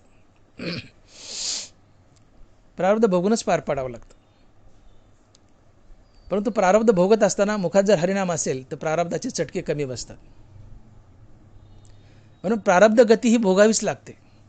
नाथ महाराजांनी जे म्हटले की एका जनार्दनी भोग प्रारब्धाचा हरिकृपेत त्याचा नाश झाला, या चरणाचा लोक थोडा चुकीचा अर्थ काढतात. ज्ञानोबा बोलतायत की धरवणी वेचे सरे, भोगे तो प्राचीन पुरे, आणि नवे तव न उपकरे काही करो. धरवणी वेचे सरे, घरात साठवलेलं पाणी वापरलं की संपून जातं. तसं जे मागं आमचं संचित जमा झाले, प्रारब्ध रूपाने या जीवनात आले, ते भोगून संपवायचं. धरवणी वेचे सरे, भोगे तो प्राचीन पुरे. घरातलं पाणी जसं वापरलं की संपून जातं, तसं प्रारब्ध भोगून संपायचं. आणि नवे तव न उपकारे काहीच करू, अर्थात क्रियमान घडू द्यायचं नाही. संतांनी केलेली प्रत्येक क्रिया भगवंताची पूजा म्हणून करतात, आत्मज्ञानी असतात, मुक्त असतात, म्हणून ते कर्म आणि कर्माची फळं भगवंताला अर्पण होतात. हे कर्म त्याला संसार बंधनात बांधत नाही. घरातलं पाणी वापरून संपवलं, तसं संतांनी प्रारब्ध वापरून संपवलं. कर्म ईश्वरार्पण बुद्धीने केले म्हणून क्रियमान नाही, म्हणून आता संचित नाही म्हणून पुढं प्रारब्ध नाही, आणि पुढं प्रारब्ध नाही म्हणून त्यांना पुन्हा जन्म नाही, जन्ममरणाच्या फेऱ्यातून बाहेर पडले. म्हणून नाथ महाराज म्हणतात की एका जनार्दनी भोग प्रारब्धाचा हरिकृपे त्याचा नाश झाला. ज्ञानाग्नी सर्व कर्मांनी भस्मसात करू ते तथा. ज्ञानरूपी अग्नी कर्माला भस्मसात करते. आत्मज्ञान झालं की तुम्ही केलेले कर्म जळून जातात, ते क्रियमान बनत नाही. क्रियमान नाही बनलं तर संचित नाही तर पुढं प्रारब्ध नाही, म्हणून तुम्हाला जन्म नाही. आणि म्हणून एका जनार्दनी भोग प्रारब्धाचा हरिकृपेत त्याचा नाश झाला. परंतु या जन्मातलं प्रारब्ध संतालाही भोगावंच लागतं. मी उदाहरण बोलून गेलो. गोरोबा काकाचे हात तुटले, लेकरू पायाखाली चिरडलं. गोरोबा काकाच्या जीवनात दशा आली. सेना महाराजाला त्या राजाने शिक्षा दिली. चोका महाराजाला भिंत पडून चोका महाराज भिंतीत बुडून मेले, वैकुंठवासी झाले. सर्व संतांनाही आपल्या जीवनात संकट आणि दुःखाचा सामना करावा लागला. त्यांच्या जीवनातही प्रारब्ध आलं, ते भोगलं त्यांनी. प्रारब्ध भोगावंच लागतं. आणि म्हणून ज्ञानोबा बोलतायत की धरवणी वेचे सरे, भोगे तो प्राचीन पुरे, आणि नवे तर न उपकरे काही करो. घरात रांजणात किंवा टिप्यात साठवलेलं पाणी जसं वापरलं की संपून जातं, तसं प्रारब्ध भोगायचं आणि संपवायचं. आणि कर्म ईश्वरार्पण बुद्धीने केले की ते ईश्वराला अर्पण होतात, ते तुम्हाला संसारात बांधत नाहीत. म्हणून क्रियमान तयार होत नाही. क्रियमान नाही म्हणून संचित नाही म्हणून पुढे भोगायला प्रारब्ध नाही आहे. प्रारब्ध नाही म्हणून पुढे जन्म नाही. आणि अशा प्रकारे संत जन्म मरणाच्या फेऱ्यातून बाहेर पडतात. आणि असं संताकडे बोट दाखवून नाथ महाराज म्हणतात की एका जनार्दनी भोग प्रारब्धाचा हरिकृपेत त्याचा नाश झाला. फक्त संताचंच भविष्यात जन्म देणारं प्रारब्ध नाश पावतं, तुमचं आमचं साधारण जीवाचं नाही. साधारण जीवाला प्रत्येक जन्मात प्रारब्ध भोगावंच लागतं. आणि हे प्रारब्ध नाना प्रकारचे संकट आमच्या जीवनात आणतं. आणि या संकटामुळे आमचं चित्त, आमचं मन अस्थिर बनतं, अशांत बनतं. अशांती हे दुःख असतं. आणि म्हणून आपण पाहिलं की 5 शत्रू आमच्या जीवनात अशांती आणतात. अशांती दुःख असतंय. मग आपण 2 प्रश्न पाहिले. सुख म्हणजे काय, सुख कुठं आणतं. दुसरा प्रश्न आहे, आमच्या मनाची शांती भंग करायला 5 शत्रू टपलेत, ते कोणते आहेत. इतर छोटे मोठे असतील, पण हे 5 शत्रू आहेत, ते कोणते आहेत आपण पाहिले. आता तिसरा एक प्रश्न उरतो, मग आम्ही मनाची शांती प्रस्थापित कशी करावी. शांती हेच जर सुख असेल तर मनाची शांती प्रस्थापित कशी करावी. तर बघा, मनाची शांती प्रस्थापित करण्यासाठी किंवा मनाला अशांत करण्यासाठी पहिला शत्रू कोण होता, इच्छा. इच्छा मारा, मन शांत होईल. इच्छेमुळे मन अशांत आहे, इच्छा मारल्या मन शांत होईल. मग इच्छा कशा मारायच्या? नामे होय जे विरक्त, नामे निर्मळ होय चित्त, नामे साधे गुणातीत, नामे निर्मुक्त भवपाश. नाथ महाराज, नामे होय जे विरक्त, नामाने विरक्ती येते. विरक्ती म्हणजे निरिच्छ. नामस्मरणाने हळूहळू हळू इच्छा मरतात आणि तुम्ही विरक्त होतात. इच्छा मेल्या की इच्छारहित जीवन, इच्छा मेल्या की अशांती जाते, जीवनात शांती येते. शांती हे सुख असते. नामे होय जे विरक्त, हरिनामानं इच्छा मरतात, विरक्ती येते. इच्छा मेल्या की अशांती जाते, जीवनात शांती येते. शांती हे सुख असतं. आली शांती. आता दुसरं, माईक पदार्थ. एरती माईके दुःखाची जनती. माईक पदार्थ, त्याचा मोह कसा टाळायचा? अभंगाच्या सुरुवातीलाच तुकोबाराय म्हणले की आपुला तर एक देव करून घ्यावा, तेने विना जीवा सुखो नये. एरती माईके दुःखाची जनती. माईक पदार्थाचा मोह जर टाळायचा असेल, अट्रॅक्शन टाळायचं असेल, तर आपुला तो एक देव करून घ्यावा. देव आपला करून घेणं म्हणजे देवाचं नाव मुखानं घेणं म्हणजे देव आपला होतो. हरिनाम घ्या, माईक पदार्थाचं आकर्षण कमी होईल आणि भगवंताचं आकर्षण जडेल. तुम्ही भगवत स्वरूप बनाल. जीवनातून माईक पदार्थ निघून जातील, त्याचा मोह निघून जाईल. माईक पदार्थाचं आकर्षण कमी झालं, माईक पदार्थच जीवनात नाही आणले, त्याचं आकर्षण कमी झालं की त्याची काळजी वाहण्याची गरज नाही. तुमच्या जीवनातून भीती निघून जाईल. भीती निघून गेली, भीतीमुळे तुमचं मन अशांत आहे. भीती निघून गेली की मन शांत होईल. शांती हेच सुख आहे. शांती परते नाही सुख, शांती हेच सुख आहे. गेला तिसरा शत्रू. दुसरा शत्रू.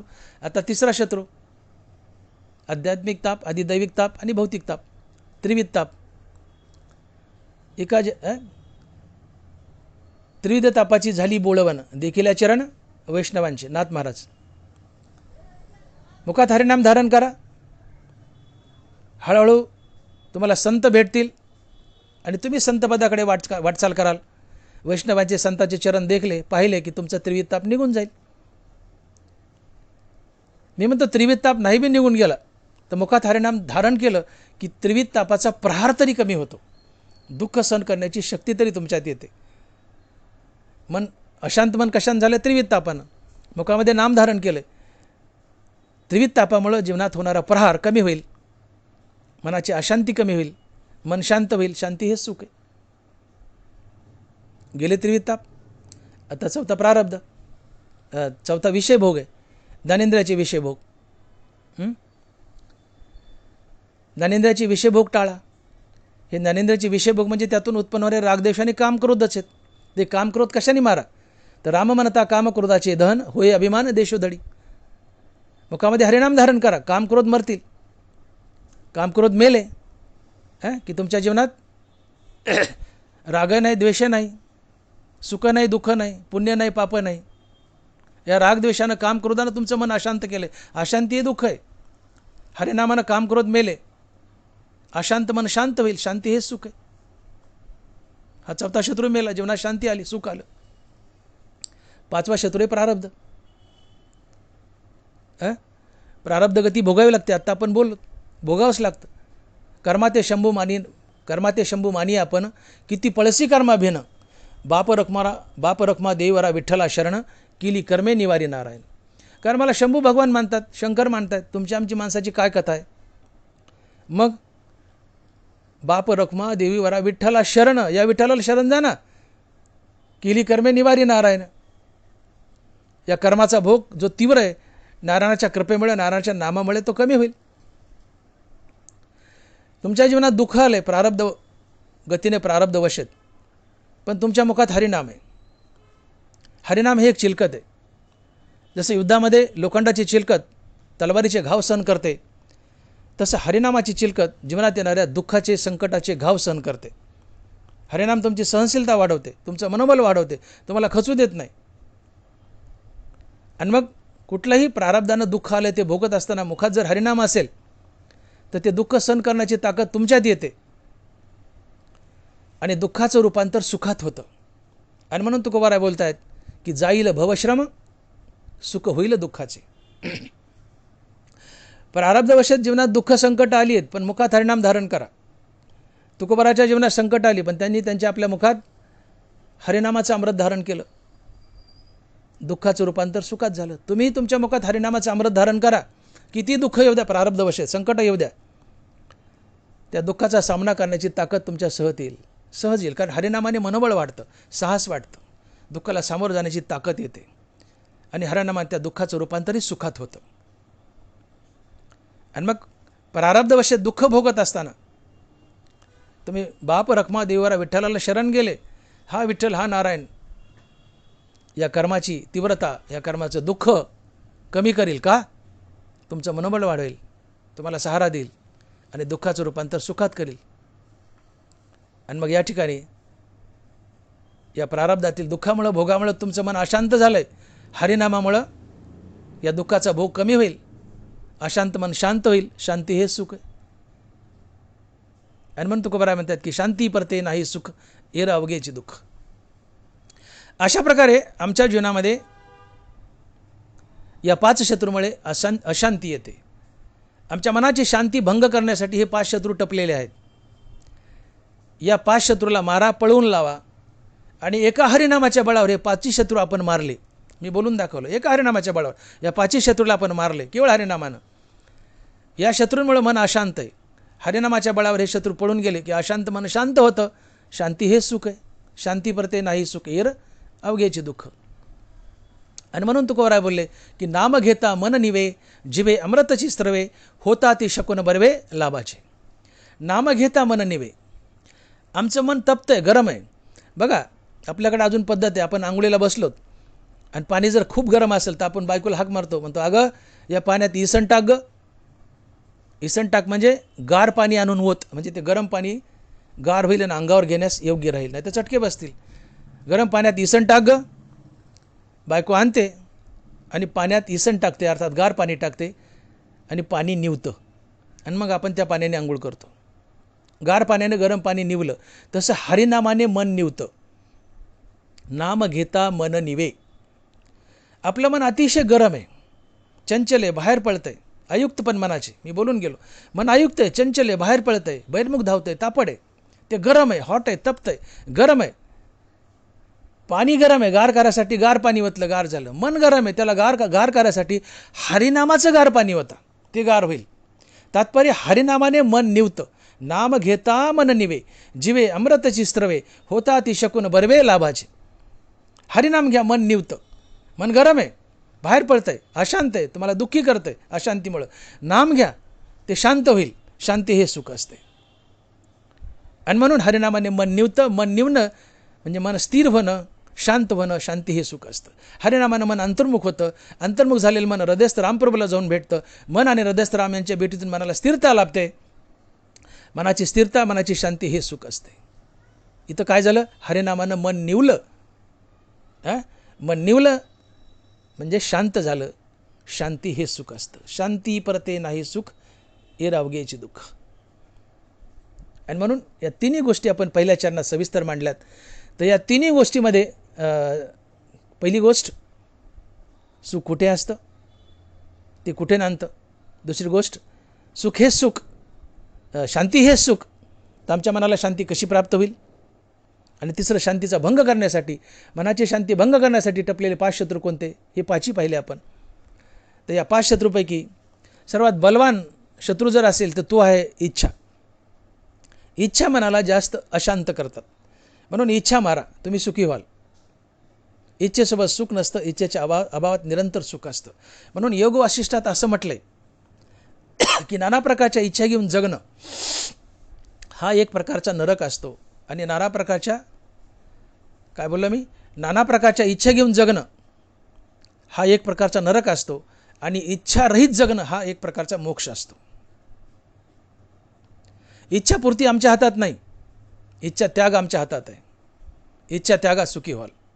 इच्छा घेऊन जगणं हा नरक आहे, इच्छेचा त्याग हा मोक्ष आहे. इच्छा त्यागात सुखी व्हाल.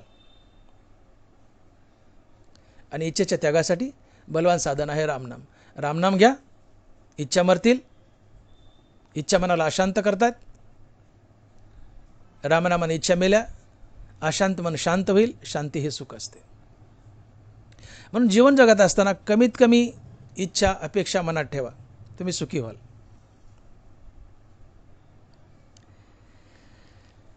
हा पहिल्या चरणाचा विचार होता. शांती परते नाही सुख, एरा अवघेच दुःख. शांती हेच सुख आहे, शांती परत सुखच नसतं. मग ही शांती आमच्या मनात येण्यासाठी, अर्थात आमचं मन शांत होण्यासाठी काय करावं? तर इच्छा मारा, माईक पदार्थाचं आकर्षण टाळा, ज्ञानेंद्राचे विषय बघू नका, हरिनाम घ्या, त्रिविध ताप कमी होतील. हरिनाम घ्या, प्रारब्धाचा भोग कमी होईल. तात्पर्य हरिनामाने 5 शत्रू मरतील की ज्यामुळे तुमचं मन अशांत आहे. हे 5 शत्रू मेले की मन शांत होईल आणि शांती हे सुख असते. हे पहिल्या चरणाचं चिंतन होतं. यानंतर तुकोबाराय उरलेल्या पुढच्या 3 चरणात तुम्ही जर मनात शांती धारण केली तर त्याचे काय काय फायदे होतात हे पुढच्या 3 चरणात सांगतायत. तर तुकोबाराय म्हणतात, तुम्ही जर तुमच्या मनात शांती धारण केली तर तुम्ही भवसागराच्या पहिल्या तीराला उतरता आणि मुक्त होता. हे अभंगाच्या 2ऱ्या चरणात सांगतायत. म्हणून शांती धरा, उतराल पहिलं तीरा. अभंगाचं 2रं चरण. म्हणून शांती धरा, उतराल पहिलं तीरा. महाराज म्हणतायत की तुम्ही शांती जर मनात धारण केली तर त्याचा पहिला फायदा काय होईल? तर तुम्ही पहिलं तीराला उतराल, अर्थात भवसागराच्या पहिलं तीराला उतराल आणि मुक्त व्हाल. तात्पर्य मनात शांती धारण केली तर तुम्ही मुक्त व्हाल, असा 2ऱ्या चरणाचा आशय आहे. आता इथं गंमत अशी आहे की शांती मनात धारण केली तर तुम्ही मुक्त होता, सरळ सरळ असा दावा तुकोबारांनी 2ऱ्या चरणात केला आहे. म्हणून शांती धरा, उतराल पहिलं तीरा. महाराज म्हणतात, तुम्ही तुमच्या मनात शांती धारण केली की तुम्ही नक्की मोक्षाला जाल, भवसागराच्या पहिलं तीराला जाल. आता आम्ही मनात शांती धारण करतो, दाटीमुटी का होत नाही, पण मनात शांती धारण करतो. मग आम्ही भवसागराच्या पहिल्या तीराला का उतरत नाहीत? आम्हाला मुक्ती का मिळत नाहीत? अहो, शांती आम्ही धारण करतोय की थोडीफार तरी, आम्हाला मोक्ष का मिळाना? याचाच अर्थ असा होतो की तुकोबारायांनी हा अभंग ज्ञानोत्तर भक्ती किंवा ज्ञानोत्तर पुरुषासाठी लिहिला आहे. ज्ञानपूर्व भक्ती किंवा ज्ञानपूर्व पुरुषासाठी नाही आहे. हा अभंग ज्ञानोत्तर पुरुषासाठी, अर्थात आत्मज्ञानी पुरुषासाठी लिहिला आहे. हा भाग समजून घ्या. शांतीचा जन्म कसा होतो? ज्ञानोबाराय ज्ञानेश्वरीत शांतीचा जन्म कसा होतो सांगतायत. ऐका ज्ञानोबारायच्या ओव्या. माऊली म्हणतायत, आत्मबोधाच्या गोडिया विटे जो सकळ विषया, जयाच्या ठाई इंद्रिया मानू नाही. जो मनाशी चाडण सांगे, प्रकृतीचे केले नेघे, जो श्रद्धेचे संभोगे सुखिया झाला. तया तेच गिवंसित ज्ञान पावे निश्चित, जया माझी अचुंबित शांती असे. ही शेवटची ओळी नीट ऐका. तया तेच गिवंसित ज्ञान पावे निश्चित, जया माझी अचुंबित शांती असे. जया माझी अचुंबित शांती असते, अर्थात ज्ञानाच्या पोटातून शांती जन्म घेते. ते ज्ञान हृदयी प्रतिष्ठे आणि शांतीचा अंकुर फुटे. मग विस्तार बहुप्रगटे आत्मबोधाचा. ते ज्ञान हृदयी प्रतिष्ठे आणि शांतीचा अंकुर फुटे.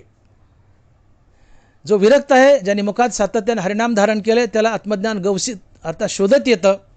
आणि ज्याला आत्मज्ञान झाले, फक्त त्याच्याच जीवनात शांती येते, इतराच्या कोणाच्याही नाही. अर्थात आत्मज्ञान हे अर्थात शांती ही आत्मज्ञानाच्या पोटी जन्म घेते. ते ज्ञान हृदयी प्रतिष्ठे आणि शांतीचा अंकुर फुटे. अर्थात ज्याला आत्मज्ञान झालंय, फक्त त्याच्याच जीवनात शांती येते, इतराच्या नाही. आणि म्हणून आत्मज्ञानी संत असतात आणि फक्त संतांनाच शांती लाभते, इतर कुणाला नाही. आणि म्हणून संताला संत म्हणतात. शांत, शांती, शांतीपासून संत. जे शांत आहेत ते संत, जे शांत आहेत ते संत. म्हणून संत शांत आहेत आणि शांती संत आहे. कारण फक्त संतांनाच शांती लाभते. चित्ताची एक अविचल अवस्था म्हणजे शांती. हो, वरून आकाश कोसळणं तर पृथ्वीवरून जावं, पण ज्याचं चित्त यत्किंचितही आत्मस्वरूपापासून ढळत नाही, ती स्थिरता असते किंवा शांती असते. आणि ज्याला आत्मज्ञान झालंय ते संत असतात आणि फक्त अशा आत्मज्ञानी संत पुरुषालाच शांती लाभते, इतर कुणाला नाही. आणि असा आत्मज्ञानी संत पुरुष भवसागराच्या पैल तीराला जातो, अर्थात मुक्त होतो. आणि म्हणून ज्ञानोबा म्हणतायत की म्हणून शांती धरा उतराल पैल तीरा. हा अभंग पूर्णतः तुकोबारांनी ज्ञानोत्तर पुरुषासाठी लिहिला आहे, संतांसाठी लिहिला आहे. संत आत्मज्ञानी आहेत. जो विरक्त आहे, नामधारक आहे, त्याला ज्ञान शोधत येतं. ज्याला आत्मज्ञान झालं आहे तो संत असतो.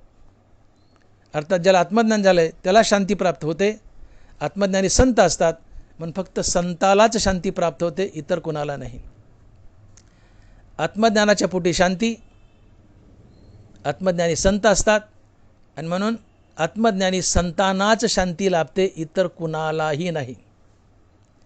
ज्ञानोबा शांतीची व्याख्या सांगतात ज्ञानेश्वरीमध्ये. ऐशी जळो सरलिया माया तिथं जाळीते तेही जळे. ज्ञान ते ज्ञेयी हरपे पाठी ज्ञेयाची स्वरूपे निखिल उरे.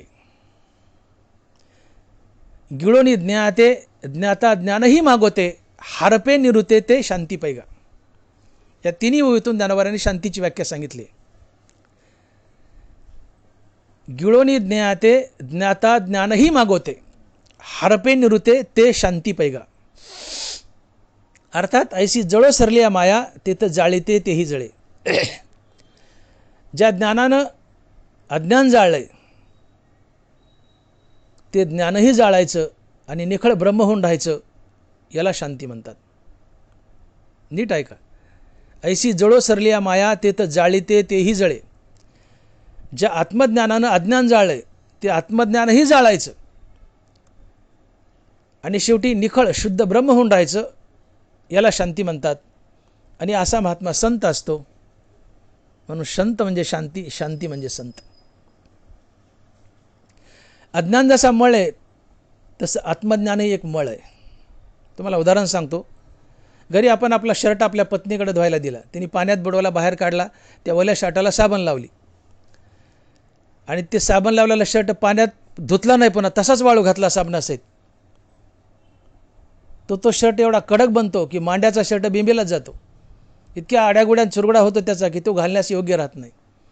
का? साबणसुद्धा एक मळ आहे. साबणाने घाणेरडा मळ धुतला, पण साबण एक मळ आहे. साबणरूपी मळही धुवून काढावा लागतो. अन्यथा साबणरूपी मळ न धुता तसाच कपडा जर दोरीवर टाकला तो शर्ट घालण्यास योग्य राहत नाही. मग त्यापेक्षा तो पूर्वीचा मळालेला बरा, कमीत कमी तो घालता तरी येत होता मळालेला. हे साबणानं वाळलं, हे घालण्यास योग्यसुद्धा राहत नाही. साबणसुद्धा एक मळ आहे. साबणरूपी मळ धुवून काढावा लागतो. तसं आत्मज्ञान एक मळ आहे. तो आत्मज्ञानरूपी मळसुद्धा धुवून काढावा लागतो. अज्ञान मळ आहे, तसं आत्मज्ञानही मळ आहे.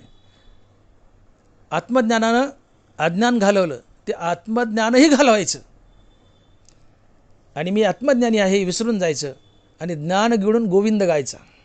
ज्ञान गिळून गावा गोविंदो. ज्ञानाने अज्ञान जाळले ते ज्ञानही जाळायचं आणि शेवटी निखळ ब्रह्म होऊन राहायचं, याला शांती म्हणतात. औषधानं रोग जाळलाय, औषधानं रोग नाहीसा केलाय, ते औषधं नाहीसं होतं. तसं ज्ञानाने अज्ञान जाळलंय, ते ज्ञानानं अज्ञान जाळलंय ते ज्ञानही जाळायचं, निखळ शुद्ध ब्रह्म होऊन राहायचं, ही शांती असते. आणि ही शांती हे संत असतात. म्हणून मी पुन्हा पुन्हा सांगितलं की शांती म्हणजे संत, संत म्हणजे शांती, आणि म्हणून त्यांना संत म्हणतात. संतापाशी शांती असते, ते संत असतात, शांत असतात, म्हणून त्यांना संत म्हणतात. ऐशी जळो सरलिया माया तेत जाळीते तेही जळे. आणि मग अशा आत्मज्ञानी संतांना शांती लाभते आणि असे संत भवसागराच्या पैल तीराला उतरतात, मुक्त होतात. हा शांती धारण केल्याचा पहिला फायदा आहे. आता तुम्ही आम्ही शांती धारण करतो हरिनामानं,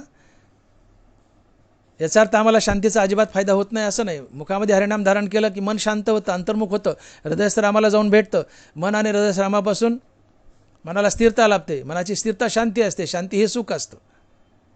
अर्थात हरिनामानं मन शांत झालंय आणि शांत मनामुळे आम्हाला सुख लाभले, हा फायदा आम्हाला निश्चितच झाला हरिनामामुळं आणि या शांतीमुळं. भले मोक्ष प्राप्ती करण्याची शांती आमच्यात नाही, मोक्ष प्राप्ती करण्याची शांती आत्मज्ञानानंतरच लाभते. ज्याला आत्मज्ञान झालंय, या आत्मज्ञानाच्या पोटातून शांतीचा जन्म आहे आणि असा आत्मज्ञानी संत असतो, तो शांत असतो आणि तो भवसागराच्या पैलतीराला उतरतो, तो मुक्त होतो. ही दशा आमच्या जीवनात येत नाही, पण हरिनामामुळं आमच्या जीवनामध्ये शांती येते. मन अंतर्मुख बनतं, हृदयस्थ रामाला जाऊन भेटतं. रामानी मनाच्या भेटीतून मनाला स्थिरता लाभते. स्थिरता ही शांती असते आणि या शांतीतून आम्हाला सुख लाभतं. आमच्या जीवनात ॲटलिस्ट सुख तरी येतं, भले मोक्ष नाही आला तर. म्हणून हा भाग लक्षात घ्या की हा अभंग ज्ञानोत्तर पुरुषासाठी आहे. ज्ञानी माणसाला, आत्मज्ञानी माणसाला शांती लाभते, कारण शांतीचा जन्म आत्मज्ञानातून होतो. आत्मज्ञानाच्या पोटी शांती. असा आत्मज्ञानी संत शांत असतो आणि असा शांत पुरुष ज्याने शांती धारण केली आहे तो भवसागराच्या पहिलं तीराला उतरतो. आणि म्हणून तुकोबाराय दुसऱ्या चरणात लिहित आहेत की म्हणून शांती धरा उतराल पहिलं तीरा. अर्थात तुम्ही तुमच्या जीवनात तात्पर्य आत्मज्ञानी संतानं शांती प्राप्त केल्यामुळं, शांती धारण केल्यामुळं, या शांतीमुळं ते भवसागराच्या पैल तीराला उतरले. हा शांती धारण केल्याचा पहिला फायदा. आता शांती धारण केल्याचा दुसरा फायदा. शांती धारण केल्याचा दुसरा फायदा, आमच्या जीवनातून काम क्रोध निघून जातात. आमच्या जीवनात रोगराई कमी येते आणि आम्हाला सुखाची प्राप्ती होते. परंतु आम्ही जर आमच्या जीवनात शांती धारण केली नाही तर आमचे काम क्रोध खवळून उठतात आणि आम्हाला नाना प्रकारचे रोग होतात. हे अभंगाच्या तिसऱ्या चरणात. आणि म्हणून तुकोबाराय म्हणतायत की खवळली या कामक्रोधी अंगी भरे आदिव्याधी. आमचं जीवन अशांत असेल, आमच्या जीवनात शांती नसेल तर आमच्या जीवनात काम क्रोध खवळून उठतात आणि या कामक्रोधामुळं आमची चिंता वाढते, आधी वाढते आणि आधीतून आम्हाला व्याधी होते.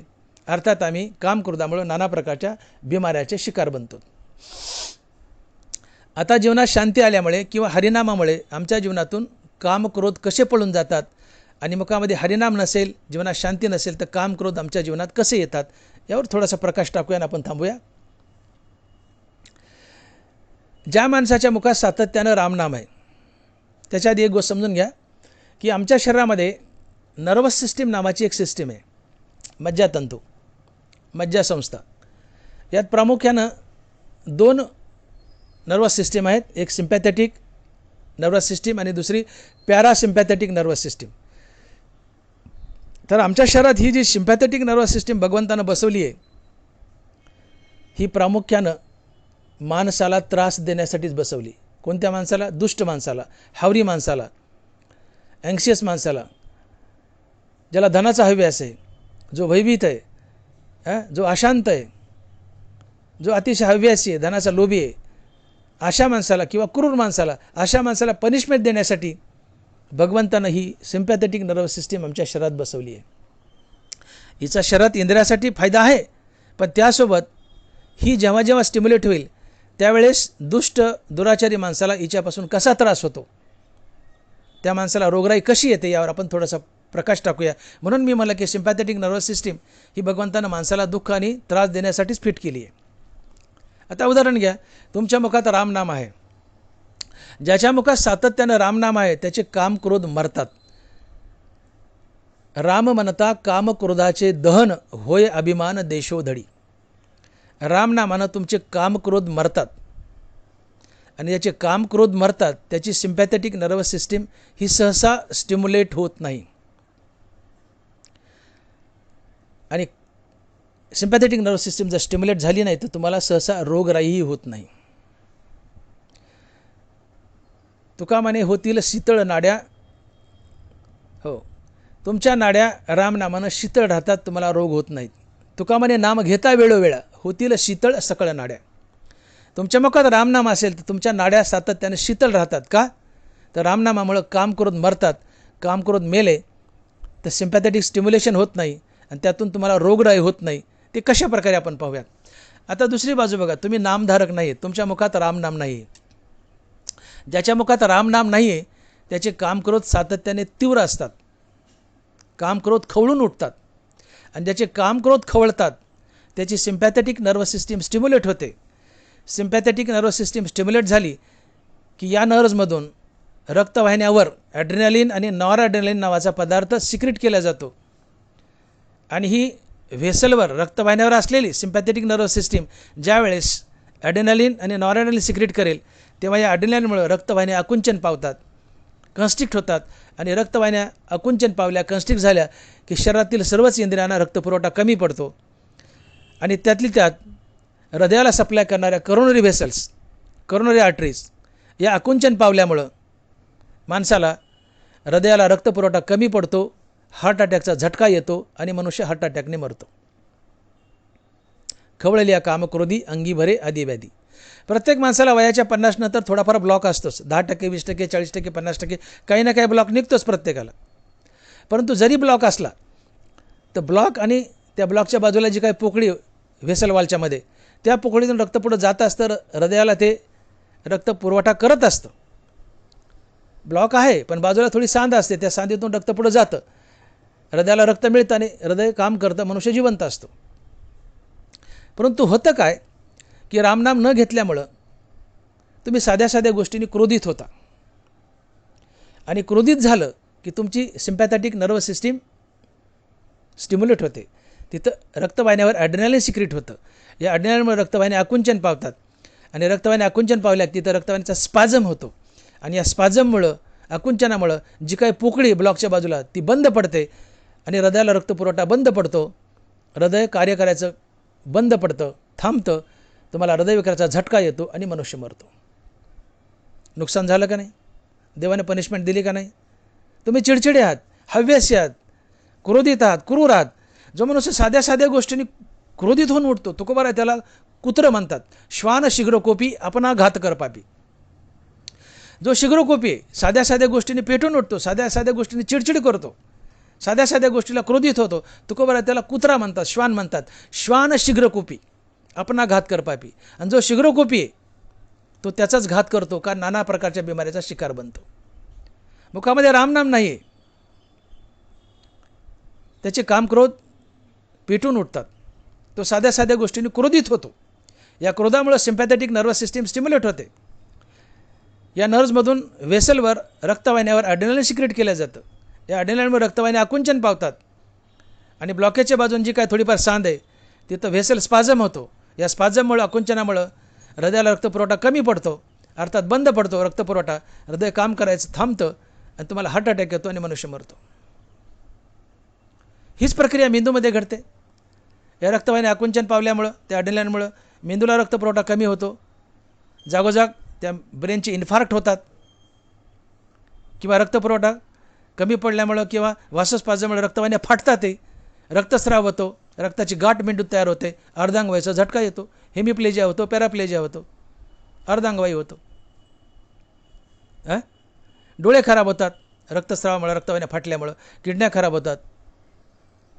शिवाय हे जे ॲड्रेनालिन आहे सिम्पॅथॅटिक स्टिम्युलेशनमुळे तयार होणारं, हे ॲड्रेनालिन मसलमधलं, स्नायूमधलं प्रोटीन काढून घेतं. या प्रोटीनचं रूपांतर साखरेत करतं आणि तुम्हाला मधुमेह होतो, डायबिटीस होतं, ज्याला आपण स्ट्रेस डायबिटीस म्हणतो. आणि म्हणून जी माणसं हावरी आहेत, धावत आहेत, पळत आहेत, साध्या साध्या गोष्टीनं क्रोधित होत आहेत, हे रोगाचे शिकार होत आहेत या सिम्पॅथॅटिक स्टिम्युलेशनमुळे. आणि म्हणून मुखात रामनाम नाही आहे. रामनाम नाही म्हणून तो साध्या साध्या गोष्टींनी क्रोधित होतो, त्याचे कामक्रोध पेटून उठतात, साध्या साध्या गोष्टींनी क्रोधित होतो. या क्रोधामुळे सिम्पॅथॅटिक स्टिम्युलेशन होतं. सिम्पॅथॅटिक स्टिम्युलेशनमुळे रक्तवाहिन्यावर असलेले सिम्पॅथॅटिक नर्व्स ॲड्रेनालिन सिक्रेट करतात. या ॲड्रेनालिनमुळे वासस्पाझम होतो, रक्तवाहिन्या आकुंचन पावतात. सगळ्याच इंद्रियांना, त्यात हृदय, मेंदू, किडनी, डोळा यांना रक्तपुरवठा कमी पडतो. हृदयाचा रक्तपुरवठा करोनरी स्पाझममुळे बंद झाला की हृदय थांबतं आणि मनुष्य मरतो, अर्धांग व्हायचा झटका येतो, स्ट्रेस डायबिटीस होतो, डोळे जातात, किडन्या जातात. आणि म्हणून खवळलिया कामक्रोधी अंगी भरे आदी व्याधी. मुखात रामनाम नाही म्हणून कामक्रोध खवळतात. मुखात रामनाम नाही तर जीवनात शांती नाही, जीवनात अशांती आहे.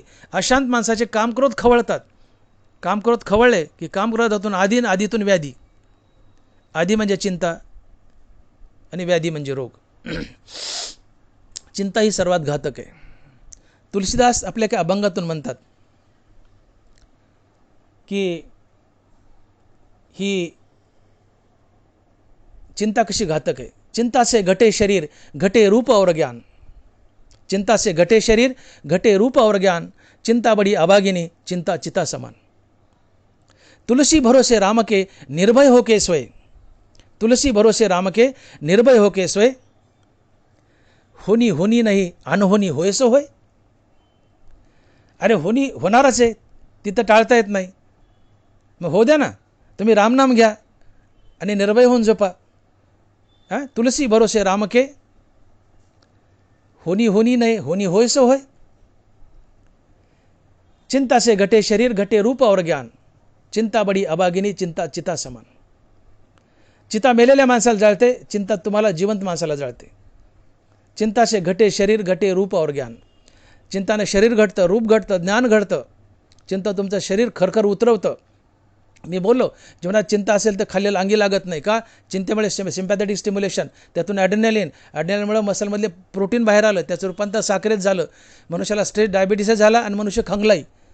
आणि म्हणून माणसं म्हणतात सोनं खातं पण अंगी लागत नाही का, ही त्याच्यामागे चिंता आहे.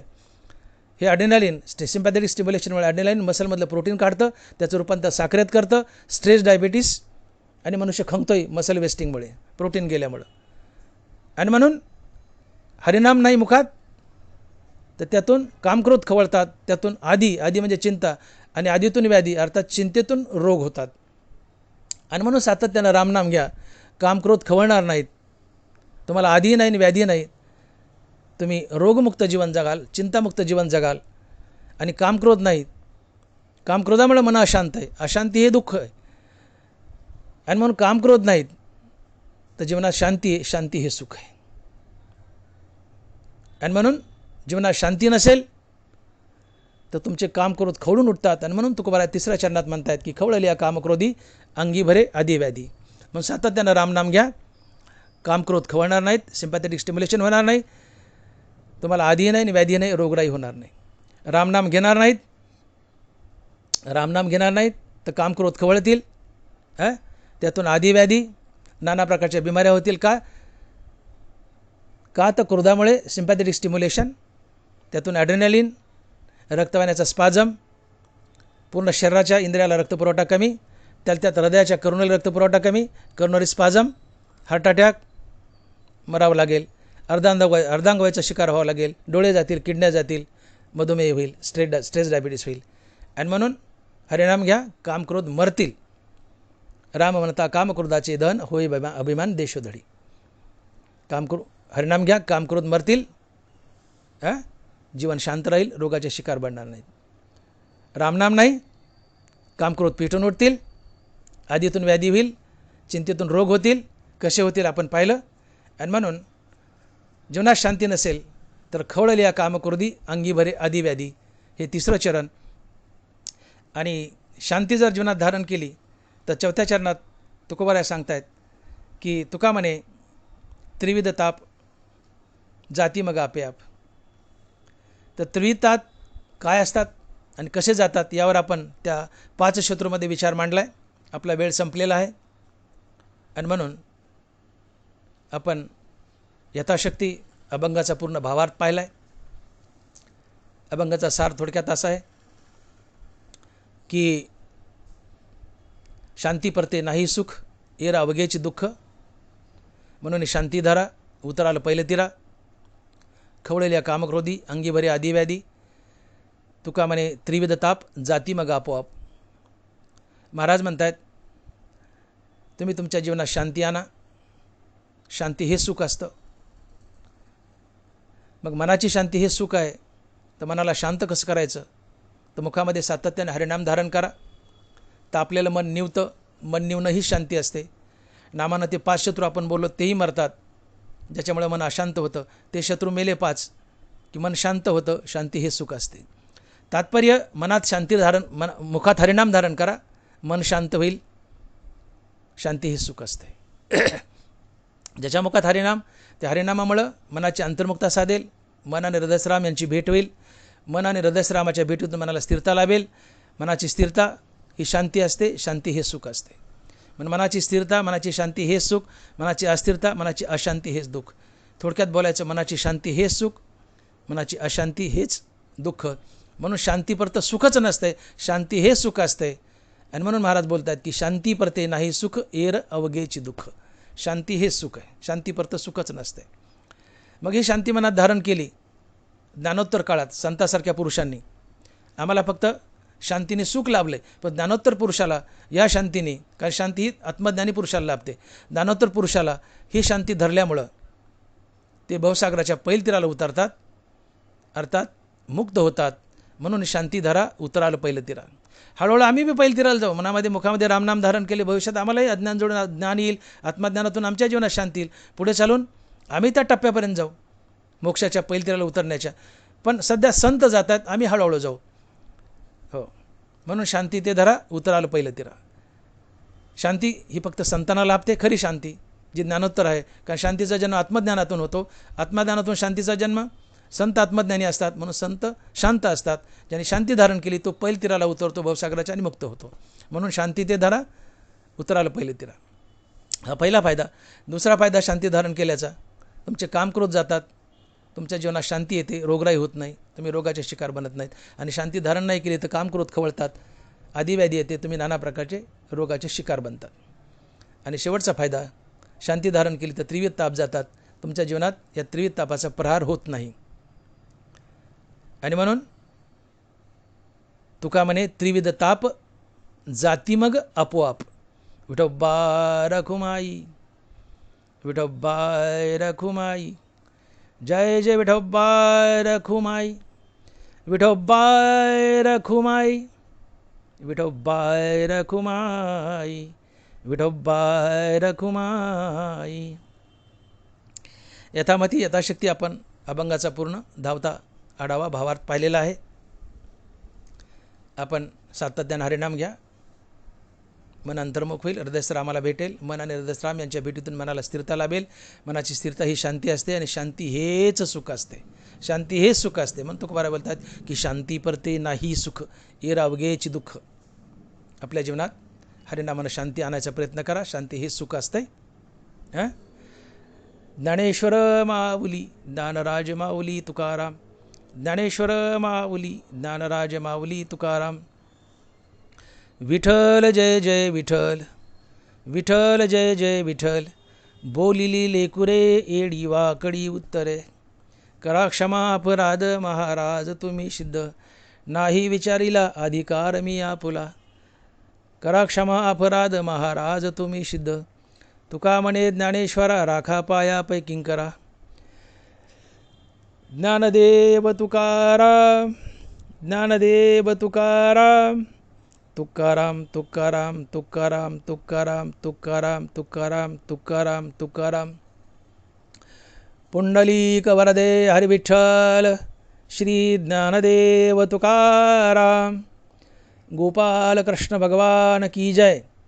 माऊली ज्ञानेश्वर महाराज की जय. जगद्गुरु तुकाराम महाराज की जय. भगवान पंढरीनाथ महाराज की जय. विठ्ठल विठ्ठल विठ्ठल विठ्ठल विठ्ठल विठ्ठल विठ्ठल विठ्ठल विठ्ठल.